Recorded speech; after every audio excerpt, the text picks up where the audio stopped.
as the rest of the country rebounds from a frigid weekend over the weekend with lots of winter temperatures down below freezing.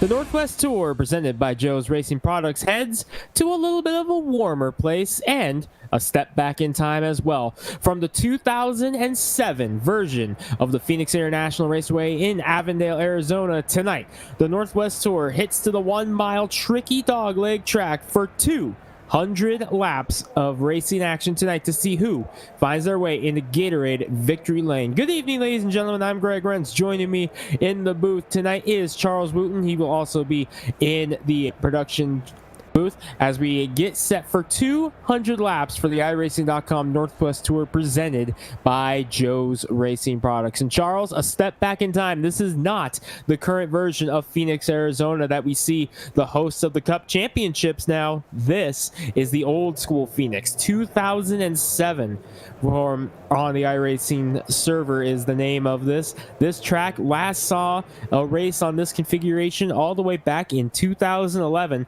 So it's going to be fun to take a step back in time tonight. Yeah, you know, you think about back in time, just 2007 doesn't seem that long ago, but we've seen a lot since then. We've seen, of course, 2020, then we, of course, see 2021 with the nationwide blizzard here in the U.S., so a lot has changed since this track was used, but it is definitely a good configuration and a lot of interesting stuff happening in qualifying in the practice course. Seth Frazier barely squeaking through into the B main, had to fight through there, but he did get in. And you know, we were just talking to Jeff a little while before we went to live, and someone who you would think would be really good at this track, Sean Brightsman, unfortunately not even going to make it to the A main here tonight. Brightsman, of course, winner earlier this season at Lime Rock on the road course, 16th in the B main, not good enough to transfer in. He will hope for a points provisional on this one to see how it all unfolds. Charles, let's talk a little bit about this racetrack. It's 1 mile long, very, very complicated racetrack. Again, this is one of the older configurations of this facility, but this is something that is a lot of fun and something that's becoming more and more popular on the iRacing server within a bunch of different series that run around, not just on LSR TV, but just a bunch of different leagues. They have really been choosing to run this configuration of Phoenix more and more lately. Yeah, people are really liking the, you know, the old school. You know, you think about old school, these tracks, especially, I believe, it's is it Phoenix that's going to a half mile in 2022, I believe? That is the neighbor over next door in California, Auto Club. Yeah, Auto Club. So, you know, and that wrong track, but same thing. People are liking the old style, which is shorter tracks. And, you know, this track being a mile, that track going to a half mile, people are really getting to nostalgia. They're getting back to the, you know, more of a grassroots racing, short tracks, stuff like that. So it's going to be interesting to see really how, you know, that plays into iRacing as it's doing in the real world. And it's going to be a lot of fun to watch it all come together here, not just in real life, but on the iRacing server as well. As you take a look at this old school Phoenix Speedway, and there you see the cactus right there. I mean, there's nothing that screams Arizona desert more than this racetrack. Let's talk a little bit about the series and the great competitiveness that it has provided for us here. We only have 3 races left after this one, 4 counting tonight, 2 of which are going to be coming up in a doubleheader on the next broadcast for this series before we head to our championship race. So just 4 races left counting tonight, and in this incredible season we've had only 2 repeat winners, Caden Anderson and Shane Quinn, the only drivers to finish Victory Lane more than once this season. They each have 2 this season. Everyone else has visited Victory Lane once, and we have seen quite a few different drivers make their way in the Victory Lane this season. Yeah, this season has been a wild one for sure, and an awesome one. And, you know, I keep bringing this up. I've brought it up a couple of times already, and that is the fact that, you know, you came over here and you said, hey, can you cover this series? You wanted to cover it too, and you promised me. You said it will be great racing. It will not disappoint. I promise. It'll be a good addition to the channel. And, you know, you've kept to your word, Greg. It hasn't disappointed all season. We really, you know, we haven't had any of those races where it was really, you know, quite frankly, a boring race. It's been action-packed everywhere. And this series has really become known for having some of the best racing on the iRacing server. This, of course, season 4 of the Northwest Tour, presented by Joe's Racing Products, and we get set for tonight's 200 lap main event. This by far going to be one of the longest races of the season. 200 laps on a 1 mile track. This is going to take some time. This is the first time we've done a single main event here at Phoenix. We normally, when we come to this track, which it's this incarnation every single season that we run here at Phoenix, but normally when we come to this facility, it's a twin main night, twin 75 lap main events for this track, but not tonight, Charles, because tonight just 200 laps straight through, and that's really going to play a role in how this race goes, because tire management going to be very key. Normally the series does not have tire changes at all, but because it's 200 laps on a 1 mile track, there's no ifs, ands, or buts about it. You're going to need tires. So we do have tires available for our drivers here this evening. That we do, and of course, it is that time where we know we like to tease Aunt Kathy a little bit. We know, Greg, she hates this commercial, but it's the longest one we've got. We've got to switch over to the new lobby to get ready for the A main tonight. So, Greg, any final thoughts here before we sign over? Well, we're going to be getting set for this race. I cannot wait to watch what happens. So we're going to take just a quick moment to step away. Thank one of our partners here on iRace or LSR TV. When we come back, we will be in practice and we'll be getting set to go here on LSR TV, your home for sim racing. We're based out of West Monroe, Louisiana. We do custom T-shirts, racing. We'll do any shirt. We'll do schools, churches, fundraisers. We do a ton of event shirts, as you can see on our board here, all around our banner. Personalized. I mean, we'll do anything. It doesn't matter to us. We got the custom rugs. We use all the, top quality shirts, inks and everything. Hoodies, hats. We do embroidered hats, embroidered shirts. Just you can call us for anything. We do offer the bag and fold to where you can receive them and they're already labeled and tagged and bagged, ready to give out to your customer and stuff. So you can just call us and just tell us, hey, this is what we're looking at doing. And if we're going to put the car on there, it is 125 quantity minimum. If it's without the car, it's 60 quantity minimum. That's strictly on the racing stuff. If it's a business or something, if you race on Texas shirts, it's a little bit differently. You can call us. It just depends on your quantity and ink colors. Everything is hand drawn. I mean, everything. We don't Photoshop anything onto a shirt or anything like that. Everything that we go through, everything is drawn, and which is the reason for the art fees. We do have several graphic artists that draw for us, and they're really good. So what we do is on any package that you do, we can mix and match. We can do any colors. You can do purple, red, blue, green, and do the rest black. It doesn't matter to us. With your design on there, we can do hoodies. We can do hoodies, long sleeve shirts, t-shirts, tank tops. It doesn't matter. I mean, it's almost limitless what you can do, and you can put all that together in that package to make that minimum requirements. They can call us 318-278-7191, or they can email us at bulletprooftees.yahoo.com, or they can go to the website bulletprooftees.com.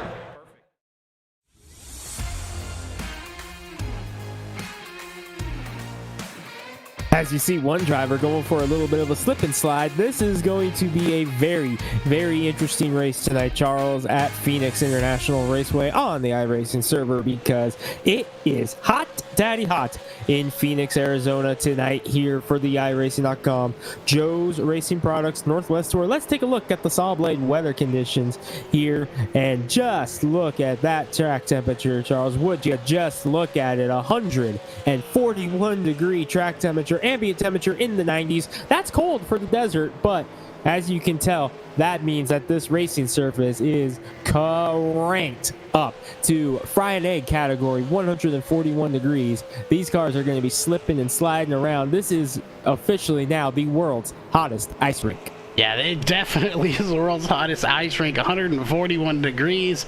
I had some fried spam. That's what I had for dinner tonight, and I'm pretty sure my skillet wasn't that hot. So I probably could have cooked it a lot faster had I just come to this lobby and cooked it on the shelf there. But a lot of good. Do what? I was gonna say, yeah, it probably would have gotten a little bit quicker, and you got a little bit of the oil in there mixed in as well. You got some different flavors you got from the racing surface, so yeah, a lot of different options for you there. Yeah, see, and that's why I like the dirt tracks. You get a little dirt on your food as well. Unfortunately, not so much here, although it is the desert, so it wouldn't take much to get some dirt on your hot dog if you were here, if that's your kind of thing. If you like a little dirt on it as well, so hey, go get you a dirt-covered hot dog here in the desert of Phoenix. But 24 drivers going to be starting this race here tonight. We actually had 25 in the B main, so more people in the B main tonight than we have here in the A main. Yeah, and that was a result of having enough drivers for B main, or more drivers than we typically have for the B main, but not enough to justify a C main here in this one. So this is going to, or that led to a very interesting B main as we get set to go here for 200 laps tonight here at Phoenix. 200 laps, like you said, do me a long distance here for these guys, which is why, like you mentioned, they have those extra set of tires. So hopefully, they can go. We know about 72 laps on fuel, 125 on tires, so that'll be interesting. Definitely going to be interesting. 200 laps, 3 sets of tires in the pits here, plus the 4 that they're starting on. So going to be a very, very interesting race here to go. And I'd like to take this opportunity to say we are having a little bit of connection issues on my end. So we apologize if something happens. Just letting you guys know, hey, it is a possibility. Have had connection issues a couple of times this evening so far, getting ready for it. So just a heads up, I'm hoping to be able to make it through, but if something does go wrong, we would like to apologize on behalf of the internet. Tonight it's my turn, Charles, to be having the issues. Yeah, and I don't know which we have to apologize for, Greg, your internet going out, or the fact that they don't even have to listen to me solo. I don't know which is worse. That to the chat. Post in the chat which one's worse. No, don't do that. Don't do I'm that. scared what chat'll say. Especially, we know for a fact, as I'm going to refer to him as Eric. I'm sorry I didn't make the A main Cheney, who opted to not race. He's actually going to help with race control and stuff, but he is out, probably going to be in chat. We know he always is, and I would seriously hate to know what he would say in chat. You got your censor button ready? We're going to need it. That's about it, yeah. I mean, I'm not even going to say the word, but just remember, Eric, if you're out there watching, I'm not the one that calls you the name that you don't like to be called. So just remember that, and be nice to me in chat. But they're going to be starting here momentarily. We got about 9:24 Central Time on the clock, and we know they start promptly at 30 after. So they have just about 6 minutes left in practice to put some rubber down on this track, and they're probably going to heat that surface up just a little bit more as well as they already have. We came in here 141. It's 143. They've already put 2 degrees of temperature in this track since we've been practicing. It's just going to keep rising and rising a little bit throughout the course of the race. And yes, that goes for us too. We solemnly swear we are going to try our hardest to not make any references to a certain Sesame Street character tonight. However, we're just 2 people. We are not responsible for anyone else who wants to make a comment on a specific yellow bird in that regard. I did not say the character's name in question, and for those of you who are kind of curious what we're talking about, just go and check out the LSR TV archives over the last few months, because pretty sure you can pick any Northwest race and you will know what we're talking about. Yeah, that for that matter, if you've been around just planet Earth for more than 20 years, you probably know what we're referring to anyway. I can tell you this: it's not Elmo. So, yeah, it's not Elmo, and he's not getting tickled. So, we're just gonna leave that one with there. No comment. Right now we're looking. Let's pull these up real fast just to look at the gaps between these guys here. Barnes, Raz, Carroll, Gill, and Allen are your top 5 right now. And look at the gap between Travis Barnes and Cole Raz. 0.001 seconds separating them on their fastest laps here in practice. Well, we got 2 drivers who are very hungry for different reasons here. We're going to start with the guy in second, Cole Raz. His brother, Grayson, long-awaited return to the iRacing server, joined the B League for the first time on Friday night at this racetrack, picked up the win here at the Phoenix International Raceway. So Cole looking to keep it in the family tonight and make it a Raz Brothers sweep here this weekend at Phoenix. For Travis Barnes in the number 8, he's currently sitting on pit road. He is hungry, Charles, and this is why. Last year, Travis Barnes crossed the line first in this race. However, due to not tapping out, was sent to the back in post-race inspection, did not tap out. So he was credited with a 24th place finish. Travis Barnes crossed the line first in this race last year. However, was disqualified for not tapping on an incident. He will no doubt be looking for some redemption tonight. Yeah, there for a minute I thought you were about to say he drove backwards on the track, and I was like, not again. We've seen enough of that in 2020, 2021. That's a different series that we've had that happen a couple of times, actually. I'm interested. I want to see if we can eventually maybe get Grayson into the A League, as I call it, since the other one's the B League. Because if he does, I'm declaring right now that we're going to call him Racing Grayson Raz. Well, here is the problem with that, and thank you, because I'm going to use that this upcoming season in the Northwest Super Late Model scene, where Grayson Raz is one of the highly touted up-and-coming drivers, picking up 3 wins in the last 2 years. But here's the problem with that. If we're going to get Grayson in the A main, he's going to have to boot Cole Raz out of the driver's seat, because between the 2 of them, they only have 1 sim rig. Grayson won that B main on Friday using Cole's setup. Then Cole jumped in the car after for some fun with some of the guys after. So it's kind of which one do you want more? Do you want Grayson or do you want Cole in order for that one? And with Cole being in the mix for the points, no doubt Cole's going to be very, very unlikely to step out of the seat to allow Grayson to come out and have a shot at the win. And you said Grayson's the younger brother, correct? Grayson is the older brother. Older brother by a couple of years, yes. Yeah, there ain't no way. If it was younger, I might consider getting out of the car, but older brother, he's had his shot. No, it's my turn. I'm going to be in the seat if that was me in that scenario.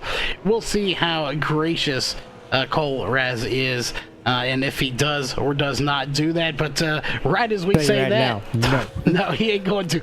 Time expired. I knew it was coming up very quickly, and actually about 30 seconds sooner. So even that, we're going to get this thing started. And real quickly before we get into the grid, as it does pull up, I want to cross our fingers here. We've been making some changes around, so hopefully everything works good on the grid. We're going to quickly get into that grid really quickly here, as we will go into it, as it's that time. Greg, you want to start us off with the top 2 here? Let's go with the ComServe Wireless starting lineup, and this guy is going to like being up front because he got a win doing this early in the season. Talking first about Gary Smith, and the number 79 out of Canada, winner at USA International, Travis McKinney to his outside in the number 48, your front row. Rolling off in second row is going to be the female driver in the field, looking for a bounce back after a heartbreak last week at Concord on Saturday night. Ellie Musgrave with Isaiah Gill, who just picked up a championship in the South Sound Esports Series in their series finale, not just season finale, their series finale. Isaiah Gill picking up the championship there. Josh Childress in the Skittles car this evening with Nick Bellamy rolling off in 6th spot. Charles. In the row 4, going to be Casey Garber and Brock Denny. We'll see who's actually driving the car based on how he does here tonight in that 64 machine. In row 5, going to be the 52 of Jason Day and BJ Tidrick in the 72 machine. And of course, in row number 6, going to be Bart Hector Jr. in the 82 and the 21 of Cole Raz, who we're talking about, Greg.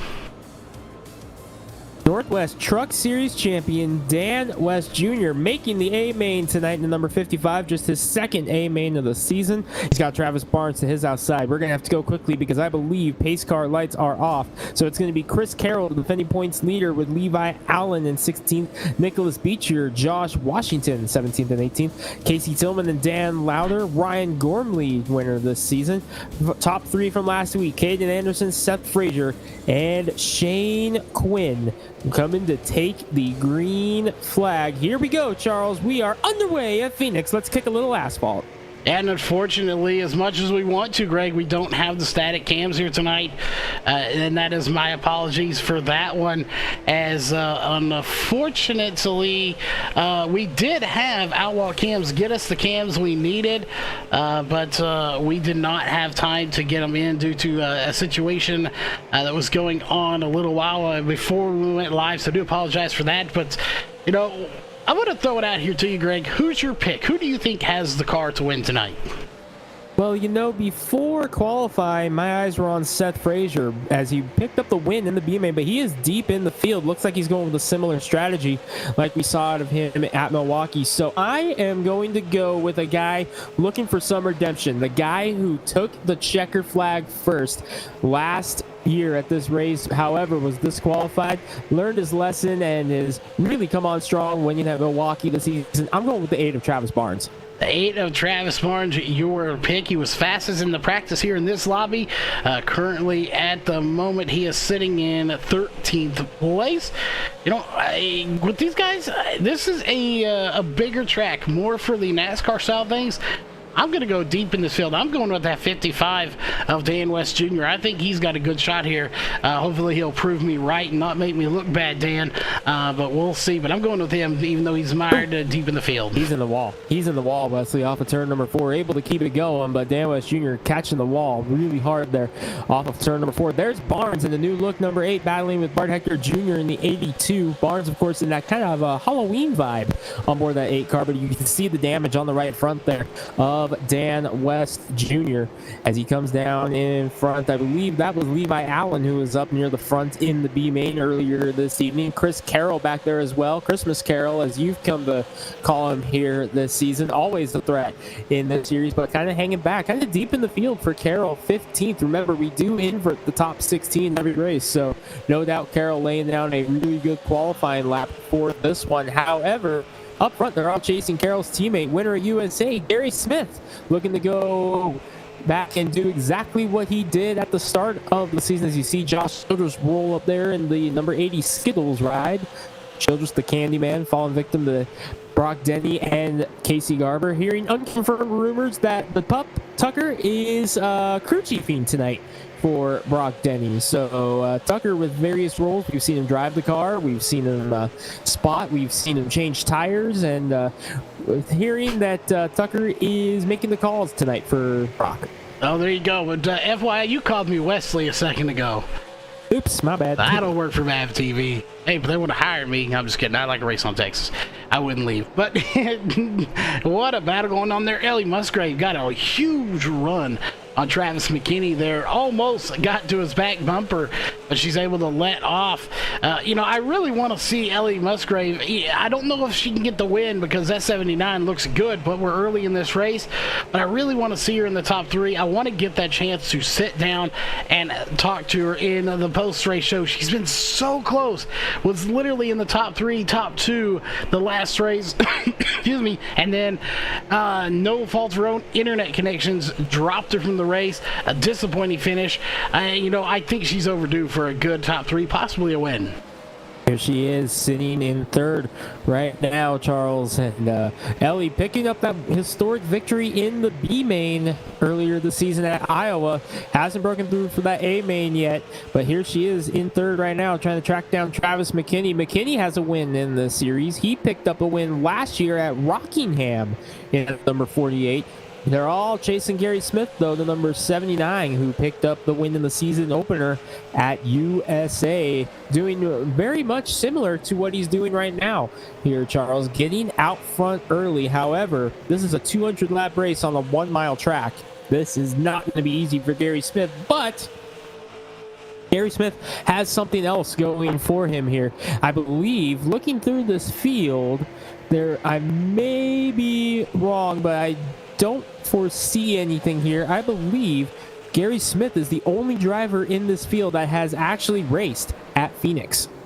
That could give him advantage. I mean, I know some people think, well, it's just a game. Well, the fact of the matter is, you know, people like Tony Stewart, Kyle Larson, Christopher Bell, Dale Earnhardt Jr., these people get on here and they have said they use this for testing when they can't get to a real track.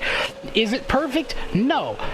Nothing's perfect. Nobody's perfect. And if you have imperfect people, you can't have a perfect sim. That's just life. That's how it's gonna be. However, to the ones that don't know, Dale Earnhardt Jr. believes in this sim so much, he actually took a job working for iRacing. So that shows you right there just how accurate this sim is. And I mean, the list just goes on and on and on. Think of all the drivers that credit sim racing. I mean, iRacing, of course, is the successor to a game we all used to play called NASCAR Racing 2003 season. Denny Hamlin, thinking back all the way back to Denny Hamlin, he credits NASCAR Racing 2003 season, something else that Dale Jr., Martin Truex Jr. and company spent a lot of time on, but Denny Hamlin credits practicing at Pocono on NR 2003 for why he was so successful at Pocono, sweeping his rookie season. The only driver ever to win a race in their rookie year at Pocono. He did it twice. So Denny Hamlin, a lot of success based off sim racing as well. And I think that's really coming into play here for Gary Smith, one of the old NASCAR Southwest Tour drivers. Sorry, besides in Canada now, it's McKinney to be inside there. Go ahead, Charles. Yeah, didn't mean to cut you off, but yeah, McKinney, as you mentioned there, just smacked that outside wall, and that's going to allow Ellie Musgrave to potentially take second place away, but she couldn't quite capitalize off of it. And actually, the person that's going to get the benefit here, or the benefactor, I think is going to be Isaiah Gill. Ellie Musgrave was close enough; she had to check up, and Isaiah Gill, well, he didn't have to as much, and he's going to take that third spot away from her. Nick Bellamy lurking back there as well, North Wilkesboro winner. You talk about Dale Earnhardt Jr. Dale Jr. is the whole reason Nick Bellamy got that win in North Wilkesboro in the first place, because Dale Jr. is the reason North Wilkesboro is on iRacing. So, I mean, just going back and tying in all these big names. But behind Bellamy, a guy's looking for a little home cooking tonight. Cole Ratz, we talked about earlier today. Remember, he resides in Lake Oswego, Oregon, but he is a two-time Arizona State champion. Where are we? We're in Arizona. Yeah, hot in Atlanta, or hot in Arizona, like hot Atlanta, as it is toasty right now, 146 degrees. It has gone up another like 4 to 5 degrees since we got here and since we started practicing. So a lot of temperature going into this, and we could be well over 160 before this race is over. We are at 146 degrees. This is the hottest we've seen here this season as we work lap number 17 of 200. Smith has led every lap thus far. McKinney, a nice recovery, though, is now beginning to put the pressure on Smith for that race lead. Gill has cleared Musgrave for third. Bellamy lurking there in fifth. But I'm watching, especially right here off of turn number 4, Charles. Look at how loose these cars are getting off of turn number 4. These cars are slipping and sliding around. Biggest movers of the race thus far. Cole Raz just became the sole biggest mover of the race because he just got around Bellamy for fifth. That's going to make him +7. He was tied with Travis Barnes behind him in sixth spot, or to be +6. Barnes is up to 8th right now. He's going after the Tucker dog of Brock Denny. lurking back there.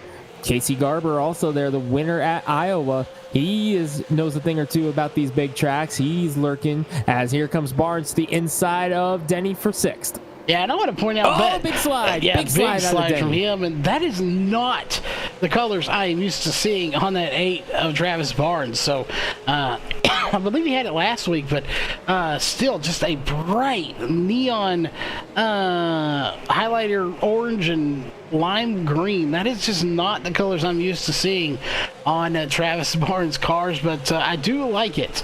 It reminds me of another car I've seen in real life, but definitely do like the paint job. And you know, you're talking about these tires here just a little bit. Again, we mentioned in the pre-show 125 laps is what they can do on a set of tires.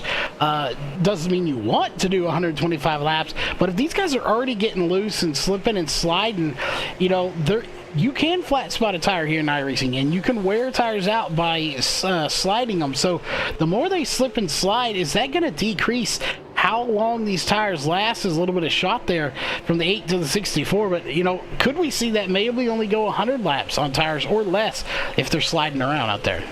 Well, these drivers have the availability to pit for tires whenever they want. And I'm wondering what Gary Smith is thinking about tires, because he just got passed for the lead. We have a new race leader, Travis McKinney, up front, made a pass on the outside as a result of Gary Smith breaking loose a couple of laps ago, and it took McKinney about a lap and a half to get the pass on Smith, but once he was able to, he's been able to check out. And now we are being joined by the third member of our broadcast crew.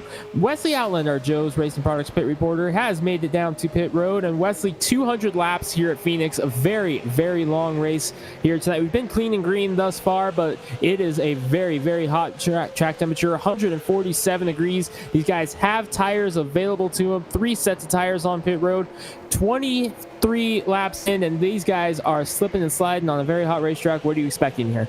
Oh, goody. That means I get to call pit stops. That's a good thing. Double century grinds around Phoenix Raceway. This track over a mile in the Valley of the Sun. It should be an exciting one.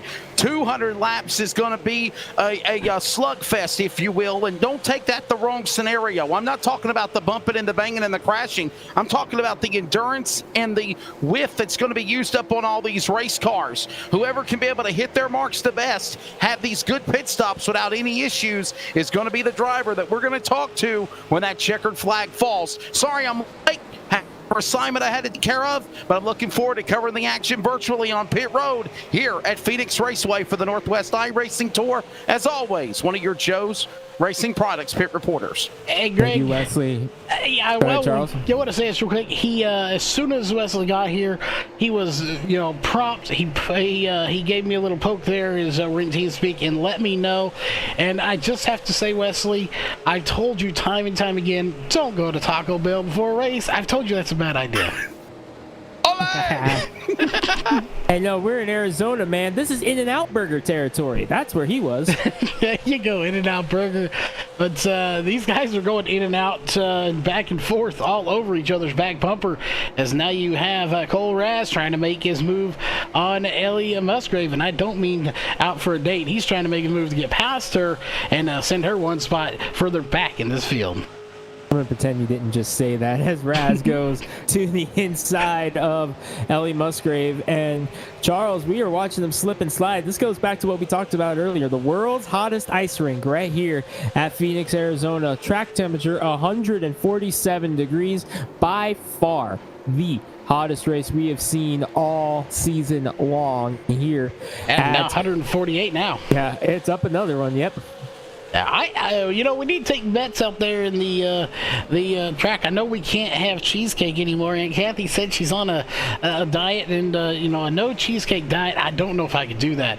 But let's put some bets out there, some wagers for nothing. What do you think the temperature is going to get to before we take the checkered flag? I'm thinking we're going to get up to 162 before the checkered flag drops here tonight. I'm taking 2 bets. 1, what does the track temperature get to? 2, does Aunt Kathy reach through the screen and smack you for that comment? I want cheesecake. I want cheesecake. See, we have 2 people wanting cheesecake, probably 3. We'll just have to see how it goes. But I'm curious what this track will get to. I really think, and one thing that will dictate what our track temperature gets to. Oh, contact! Denny and Bellamy. Carroll's going around in the 97. And that was the very thing I was talking about. Going to dictate what this temperature gets to is if we see cautions. And from the looks of it, no caution yet. No caution yet. There it is. Caution is out. That right there may drop this temperature just a little bit as these cars are not laying down the heat on the track. And meanwhile, we're going to go back and take a look and see exactly what happened to... and there's the contact. He was already loose, though. Yeah, no, he got loose as a result of the contact. He had to check up just a little bit. Let's take one more look at this LSR TV 4K replay. A little bit of a new toy. Now watch this. It starts up here. This is in turn number 3. All aerial coverage brought to you by All American Pools. Now watch. You're going to see the blue and red cars side by side right there. Brock Denny and Nick Bellamy. Now watch. Bellamy gets the run off of turn number 4. Down, clears Denny, and then right there. There's the contact, and then watch. Carroll has to check up and slam on the binders and gets tapped from behind. I believe that was Garber that got in the back of him. So now we take a look at pit stops for the first time. So Wesley, beep beep, they're coming to you. Pit stop. Pit stops, here they come on the pit lane. We'll see what these drivers can do, as it is going to be probably 4 tires. A lot of drive into the pits, and Travis McKinney, Gary Smith, Isaiah Gill, Cole Raz, that machine. Gary Smith, you see him working his way around Phoenix. The whole cavalry, all 24 charter members, the virtual Go Fast, are here on the lane. Right side, there's the 79. Gary Smith, right side of the car, not going up, not yet. Watching other cars on the pit lane. Musgrave, car behind that machine of Musgrave's already doing 4 tires. They're getting ready to exit off the pit lane. Noticing no tires on the 79. Travis McKinney with tires, but I don't think Gary Smith took tires unless my screen's playing tricks on me. But anyhow, Dan West Jr. has popped out of the box. He is on the pit lane now, and he is the new leader in car 55, but he's now coming onto the pit lane as well. So it looks like things will cycle back around, Greg and Charles, and give McKinney the lead again in 48. Dan West Jr. coming down leading the lap. He not only needs to think about tires, he's also got a little bit of damage on that number 55. And with the 1 mile racetrack, this is a very, very good opportunity for West Jr. to get some of that damage fixed on the number 55. Thank you, Wesley. He is going to take tires on the number 55. We watch the field roll around now. Charles, lights are out on the pace car, so it looks like we're getting set to go green. But I was noticing something with the 32 of Fraser, the defending series champion. He was hanging back deep in the field through that first run, Charles. He started 23rd, let the 24th place starter Shane Quinn go around him, and he was hanging back about 5 seconds back of the field. So right, we do have an extended caution here. So Seth Frazier kind of playing the conservation game here tonight. He knows a thing or two about that. He was the eventual winner last year. Remember, we talked about it. Travis Barnes crossed the line first in this race last season, but he was determined to have not tapped on a caution. Therefore, he had to take the DQ and finish 24th after crossing the line first, looking for some redemption, but he's on pit road once again also. Yeah, you know, Seth Frazier, I always refer to him as the Ryan Newman of tires. And if anybody remembers, back in the day, Ryan Newman could somehow, he always had extra fuel in the tank. Like, he never got caught cheating, but he always seemed to have fuel at the end of a race somehow where he could squeeze it out. That's how I feel about Seth Frazier with his tires. He is a master at conserving these tires. Seth Frazier knows a thing or two about getting it done here with tire management. Travis McKinney, though, winner at Rockingham last season, leading the way and getting set to come to a green flag. First caution in the books, lap 34 going to be what we're at as we take the green flag. No one tapped on that one, so that one will go to review as the green flag falls. at Green Flag Falls, and they are getting real antsy up in the front here.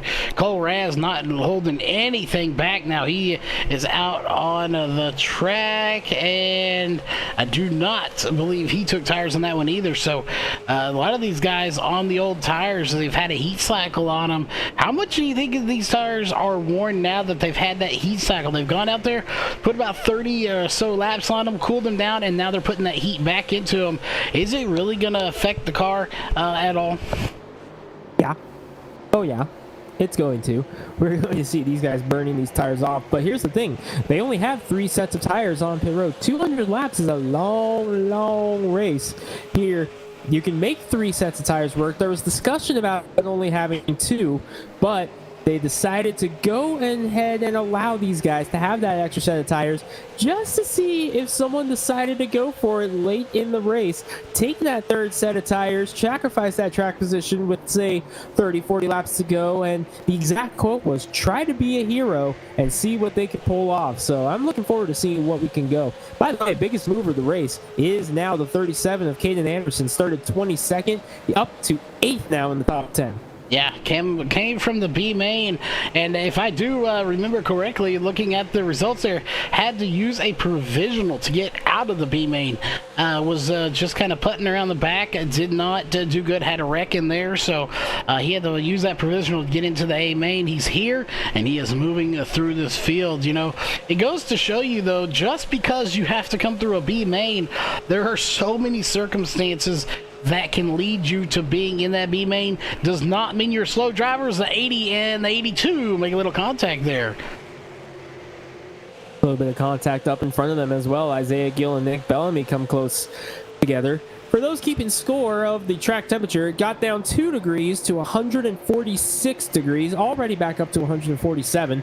The high point so far has been 148 degrees. Remember, we are accepting bets at the table for how hot the race surface will get, and we are accepting bets till the end of the race. We have our current high mark of 147 degrees. One bet in the chat right now, that's Aunt Kathy. She says it's going to be 158 degrees as the max, and if she is correct, 158, Wesley Outland cannot use the word virtual during the next race.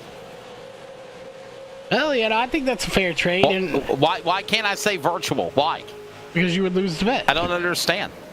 If you lose a bet, you got to pay the consequences of losing a bet. Cole Raz to the inside of McKinney for the race lead.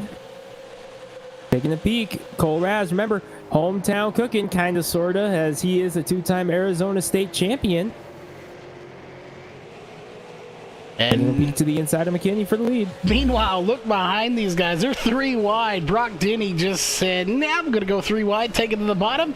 And he does so when contact's made. And we have a caution. Take a look. Brock Denny involved in this one as he's going to go. There he is right there. We'll take a look and see exactly what happened. And take a look here at the Ultra 4K replay. And right here, he takes it 3 wide. And says, see you later. Sticks it in, narrowly misses Ellie Musgrave. And just right here, just think. Right there. Smith goes around and collects Isaiah Gill as well. Does Hector get a piece of this? No. Like a 2-car incident. You know, Brock Denny has tapped, but he has not yet received the penalty, but he is already falling to the back. So it looks like Denny has tapped. There is the tap out penalty right there. So we will go to or he will fall to the back. A couple drivers coming down pit road. Looks like Nick Bellamy is one of them, Wesley. So Bellamy up in the top 5, sacrificing that to come down pit road. Nick Bellamy in that car right machine. You see him, and I'm certain he's probably going to take on 4 tires and fuel. That red and white number 20 getting ready to come down to his pit stall. He's at pit stall number 4. He will now get ready to go to work, and they're already starting to change tires. Actually, they have not. Other cars behind him. And I think he made an adjustment and took on fuel. It's only what Bellamy did. There is some more cars in front of him. There is Smith. Maybe he'll take on tires this time. because remember, he pitted the last time and didn't take on tires. And then again, they might just be making adjustments and just taking on fuel, Greg. Damage repaired as well, as he's got quite a bit on the left front after the contact with Gill, after the contact with Denny. Denny, remember, taking the EOL penalty for tapping out on that one in the number 64, still falling to the back. Under caution for the second time here today. Cole Raz leading the way here at Phoenix. Lights out on the pace car as the rest of the field begins to make their way off of pit road. So Cole Raz, yeah, we talked about it, two-time Arizona champion. This is one of his home tracks, I guess you could say. He's never actually raced here, though. We talked about it a little bit. The only driver in the field who has actually raced at Phoenix, that would be Gary Smith in the 79, who is taking some tires now on the number 79 as he's down and away. Yeah, and I'll have to get this after the or if we get another caution. I want to have a chat with Wesley on pit road. I got to know what he paid off Casey Tillman to put Speed 51 on that car. I'm definitely curious. We got a Speed 51 car in the field right now, so we're gonna have to find out how much he paid him off to drive that car. Show me the car. He's I see the car. There's a Speed 51 logo on board. They got waved off, so we got a chance here. Restart has been waved off, so let's pick up the number 92 of Tillman, because right there on the banner, Speed 51, and I'm looking, there is a logo on the back as well. So yeah, Wesley, how much did the sponsorship cost? I don't know.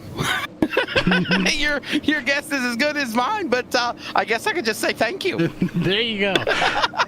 That paint scheme, again, another great one, courtesy of our great painting partner, I guess you could call him, Mike Wood, out of Middlesex, North Carolina. Mike Wood Race Designs, painting so many of the cars in this field, including that one of Tillman. Tillman, 2 wins in his career in the Tour.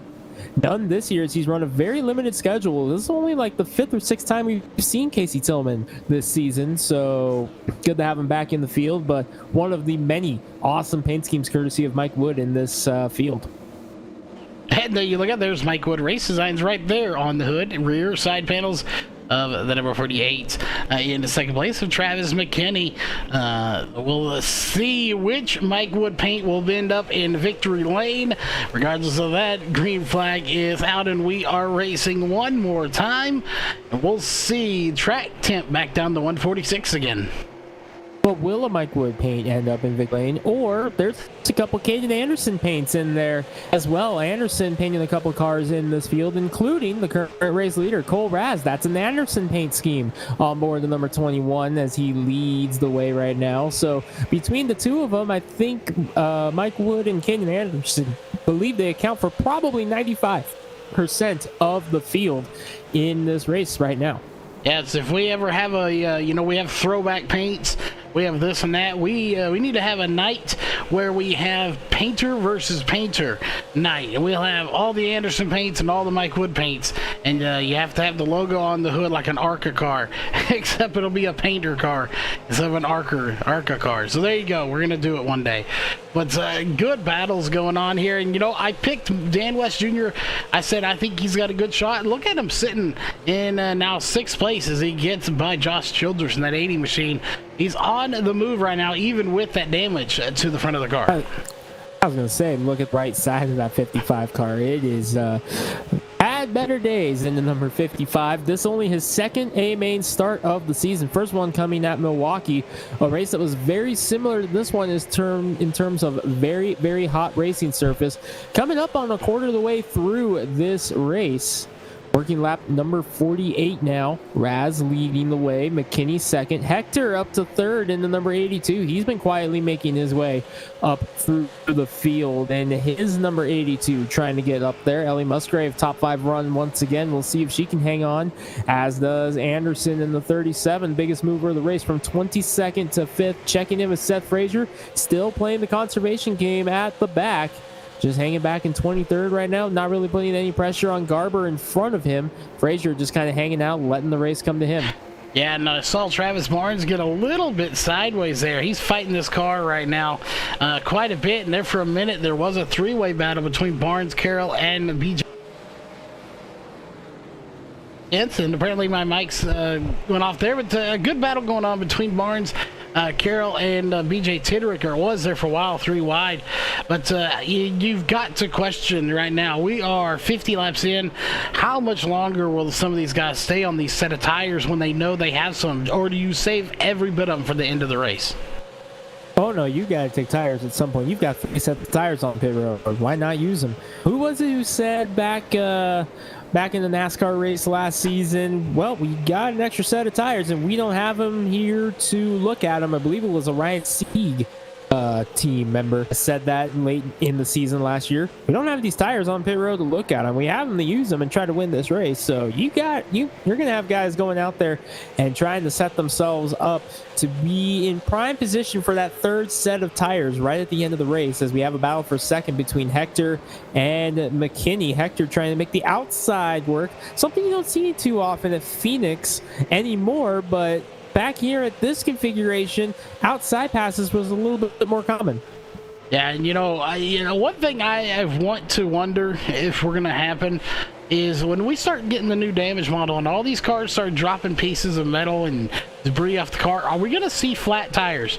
And another thing I want to see in iRacing, which will never happen, this is a pipe dream of mine, you've seen it in NASCAR. I want to see it here in the sim where you can actually get a set of faulty tires. You've seen it in NASCAR where, everybody has to conserve their tires because there's a known issue where the tires, might give out. And Goodyear has to go back to the drawing board to figure out what in the world's going on. I think we need faulty tires in here.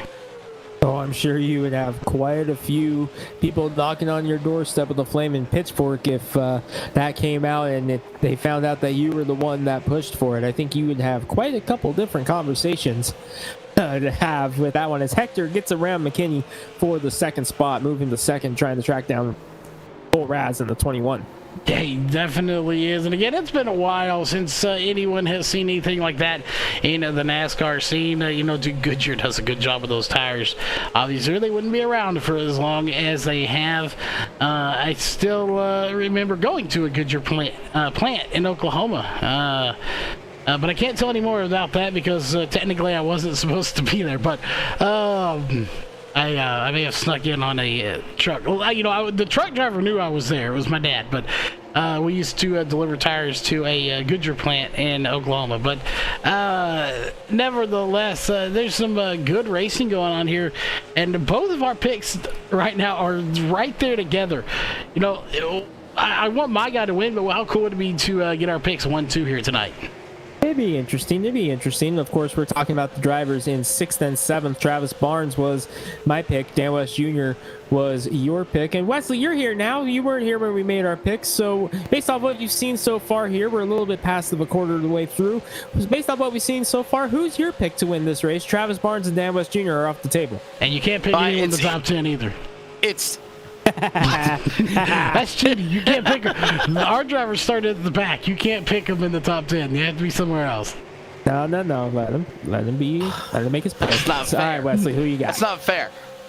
I'm going to go out on a limb, and I'm going to say I got my money on Caden Anderson. Currently in the 5th position, coming off of a win not too long ago.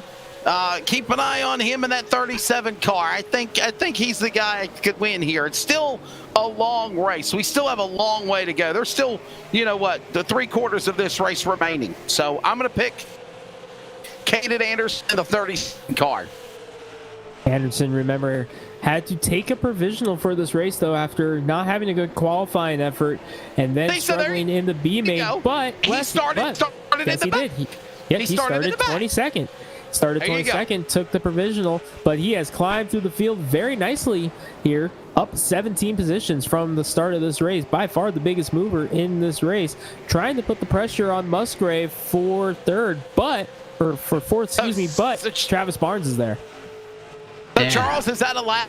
No, cheater, Chaz. That's not allowed. He started in the back. It's not allowed. He started last. I'm going to start calling you cheater, Chaz. Hey, we have a new high temperature, race fans. We're up to 149 degrees right now. That's the new high temperature so far. Remember, the previous mark earlier in the race was 148. We're up to 149. Remember, we are still accepting bets. We got 158. I see 162 in there, courtesy of Fatback. I've got 151 as my highest. So why don't you guys go ahead and say what yours is? I think we'll get up to mine at 162. Think you're with Fatback. You're going 162. Yes. All right, Wesley, how high do you think we're going to get? We're at 149 now. I'd say about 153, 154. 154. Yeah. All right, so we got a couple bets in. Remember, if you're watching, still time to get in on the action and get your money in. All paychecks go courtesy to LSR TV, and we divide the money between us no matter what. If you win, you get 50% of the pot. We get 50% of your pot, and that's how it goes. See, And cheesecake. And we get cheesecake. And cheesecake. And cheesecake. See, this is how we get paid out for these bets. If it's money, it goes to Greg. If it's cheesecake, it goes to Wesley. And if it's chicken wings, it goes to me. There you go. We're all settled now. And 50% of the cheesecake goes to Greg, and 50%. And we all fight over Greg. Whataburger. There we go. If you think 50% of the wings are going to somebody else, they're getting their hand bit off. But there you go, right there as we're watching it. Ellie Musgrave gets passed by Travis Barnes, but she gives him a little love tap there, like, yeah, you know, I'm fast.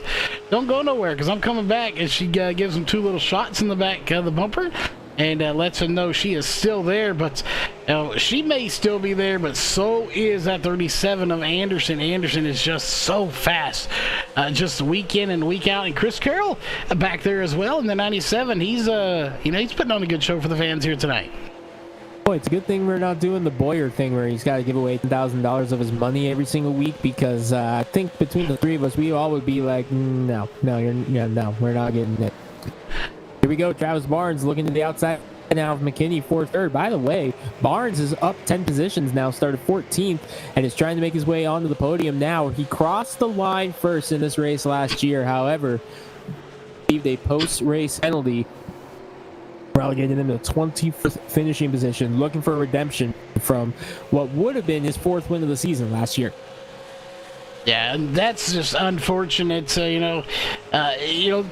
We've seen some strings of bad luck like that when it comes to getting a win. Of course, it happened to him last week. We know we saw Ellie Musgrave in a good position to get a top three and then fall back a little ways, and she got it back, and then boom, internet goes out. And just unfortunate for her as, whoo, man, look at your pick right there, the 8 and Travis Barnes. That was a huge wiggle.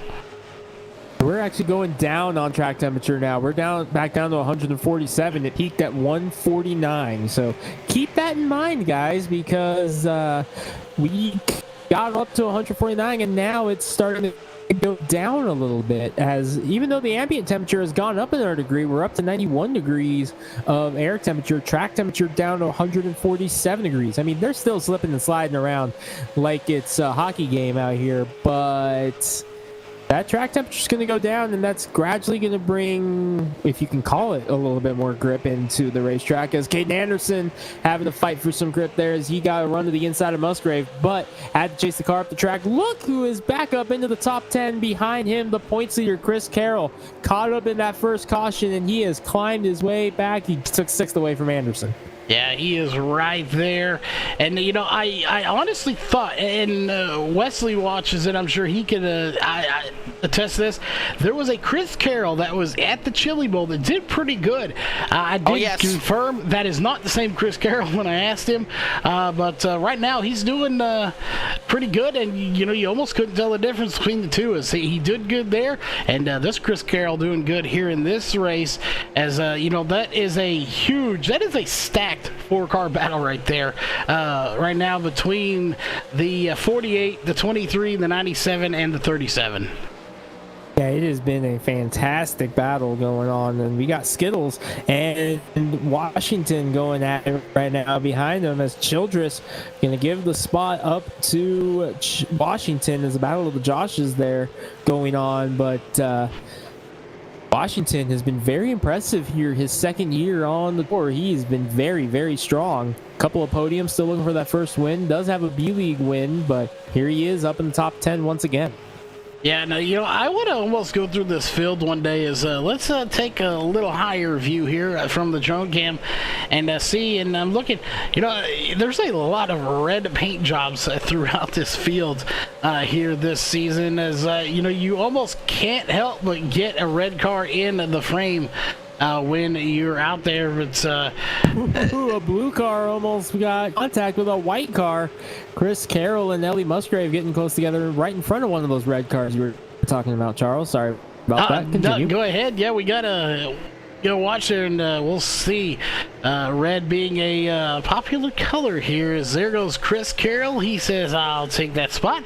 Ellie Musgrave going to be dropped to 6th place, but still a good run. And look how sideways Carroll is. As Carroll holding on. And looking, there's a lot of red cars in the series, except for the cars that aren't red, as they battle it out right now. Anderson to the inside of Musgrave. He's going to get the 6th spot back, as Musgrave now, I think the tires might be gone on the 23, as track temperature is back up to 148, so it is beginning to climb back up once again. Travis Barnes up to 2nd, but not gaining ground on Cole Raz. But Raz is slipping and sliding. And remember, his brother Grayson won the B-League race on Friday night in this race. So Cole looking to make it a Raz brother sweep here this weekend. Yeah, we'll see if he can go out and razzle-dazzle the fans and cheer them and get the win here tonight in the number 21 machine. He's got the car to do it at the moment. But again, we are on lap 73. We still have 100 or over 100 laps to go. We currently have 128 laps left in this race. So anything can happen, and it's racing, so it probably will. Working lap number 73 of 200. They were throwing around the idea of a competition caution if they made it a certain number of laps here. I did not hear if they wound up settling with that or not. I know the number they were discussing was 60 laps. If they made it 60 laps, it would be a caution, as the drivers continue to work their way around. And I just noticed something, Charles. I'm kind of having a chuckle about it, as you see this battle going on between Travis McKinney and Chris Carroll. But I was looking at the 21 of Cole Raz, and I'm not sure if I'm seeing it correctly, and I don't know if we have a camera that can really get a good look at it, but I believe he's wearing a tuxedo inside that car. If you look in at the fire suit, I think it's a tuxedo that Cole Raz is wearing this evening. Well, let's see if we can get a good shot of it. We got his hand there. Not sure if we have a cam that can get a good shot of it, but what we can do is, if I'm correct, your fire suit that you wear is the same suit that your crew members wear.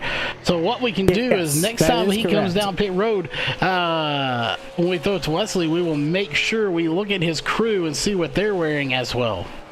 I think and he is. You can see it right there. He's wearing a tuxedo. Right there. He's wearing a tux. I love the perks of iRacing so much. So, I mean, does that make him like the James Bond of the iRacing Northwest Tour? Is he like gonna pop out of this car and go save the day too? Cole Raz. All I'm saying is at least Raz is a little bit more dressed for the occasion than Brock Denny. Although with the Arizona heat, I think Brock Denny has the right idea going on in his team. We'll be sure to pick him up on there too. As we go over to Brock Denny, see if we can see in there, and all I can see is pink. I'm not sure what he's wearing. It looks pink. Oh, that's not pink. That's flesh. Oh, is he wearing the boxers with the hearts on them? Yes, he is. We've seen that one before. I know we've seen him do that in the Cup Series before. Yes, he is still wearing that suit. So we got Cole Raz dressed to the nines, and Brock Denny ready to go swimming. And he just smacked that 64 right into the wall, and that's going to allow Nick Bellamy to get by as well. Nope, the 18 of Nicholas Peacher not going to be able to capitalize, but Nick Bellamy will, and he'll gain that one spot. But the lead has really just checked out. But look at this battle right there. As Ellie Musgrave just about takes off the back bumper of the 37, who I think may have some problems. Yeah, Caden Anderson, the tires might be gone on the number 37. Remember, I don't believe he took tires on the cautions yet. I think most of these drivers are still on the first set of tires that they had. And that's the thing, is these drivers on fresher tires, they go away so quickly with how hot this racetrack is. That new tire advantage might not stick around as long as some of these guys may have been anticipating. Barnes has problems too in the number 8. Travis Barnes is way off the pace in the number 8. He's on pit road, Charles. Second place, Travis Barnes on pit road, taking tires. Travis Barnes coming down. We'll see how this one goes. He does take tires. Will he take the other side is the question. Yes, he does, as he will be on and off pit road. This is interesting here. They're about 50 laps into this stint, so I didn't expect someone to be coming down right now, but he may have some kind of strategy, as you know, he's not going to tell us, that's for sure. Maybe he might be able to tell our pit reporter, or Joe's Racing Products pit reporter, but we'll just have to find out and wait and see.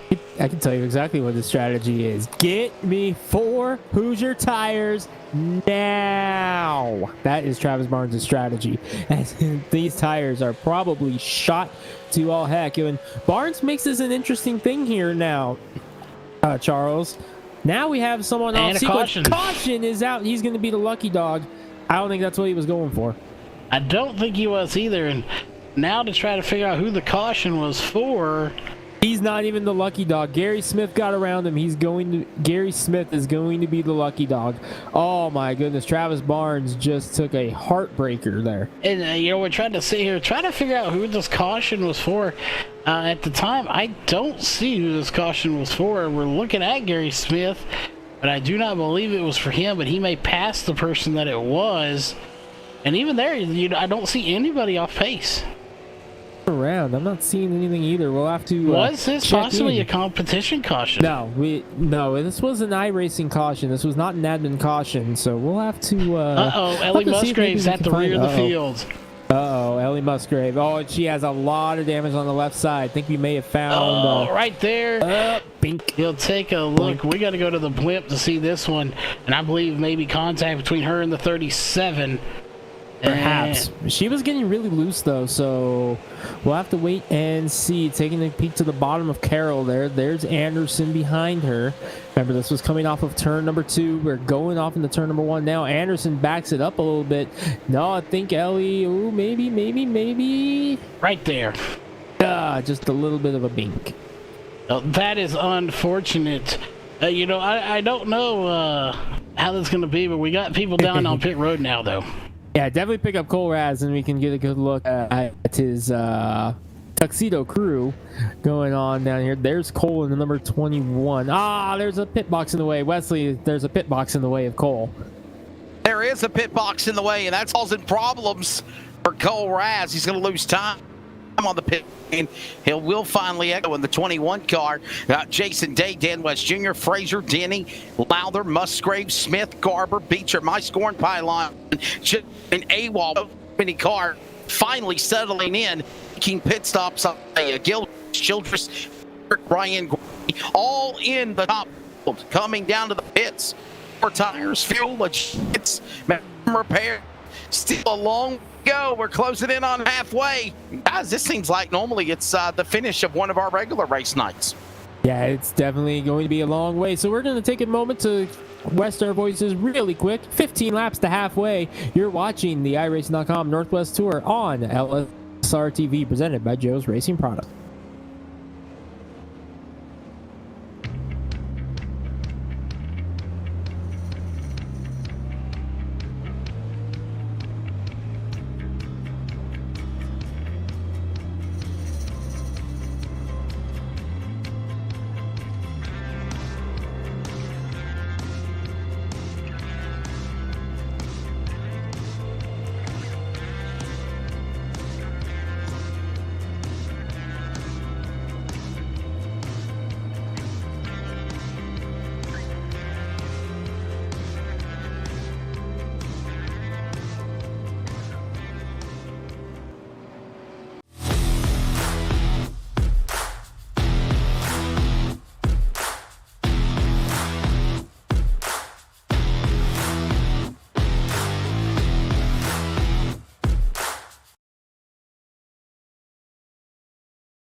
Welcome back to Phoenix, Arizona, race fans.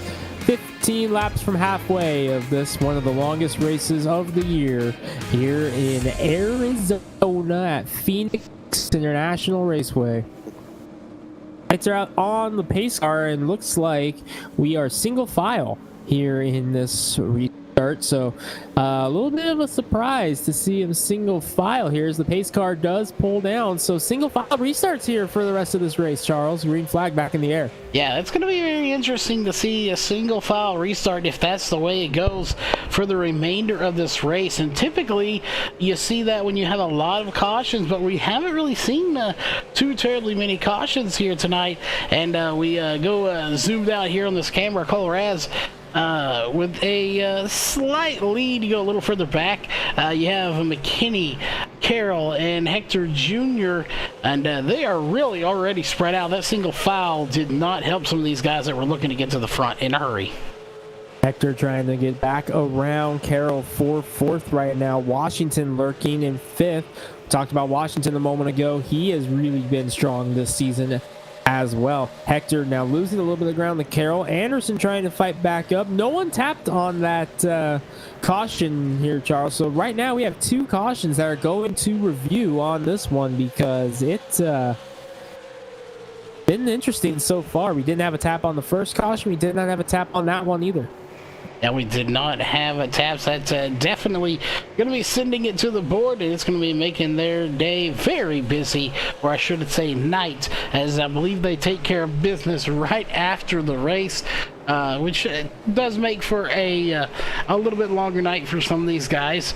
But hey, that's what they signed up for when they volunteered, right? Exactly.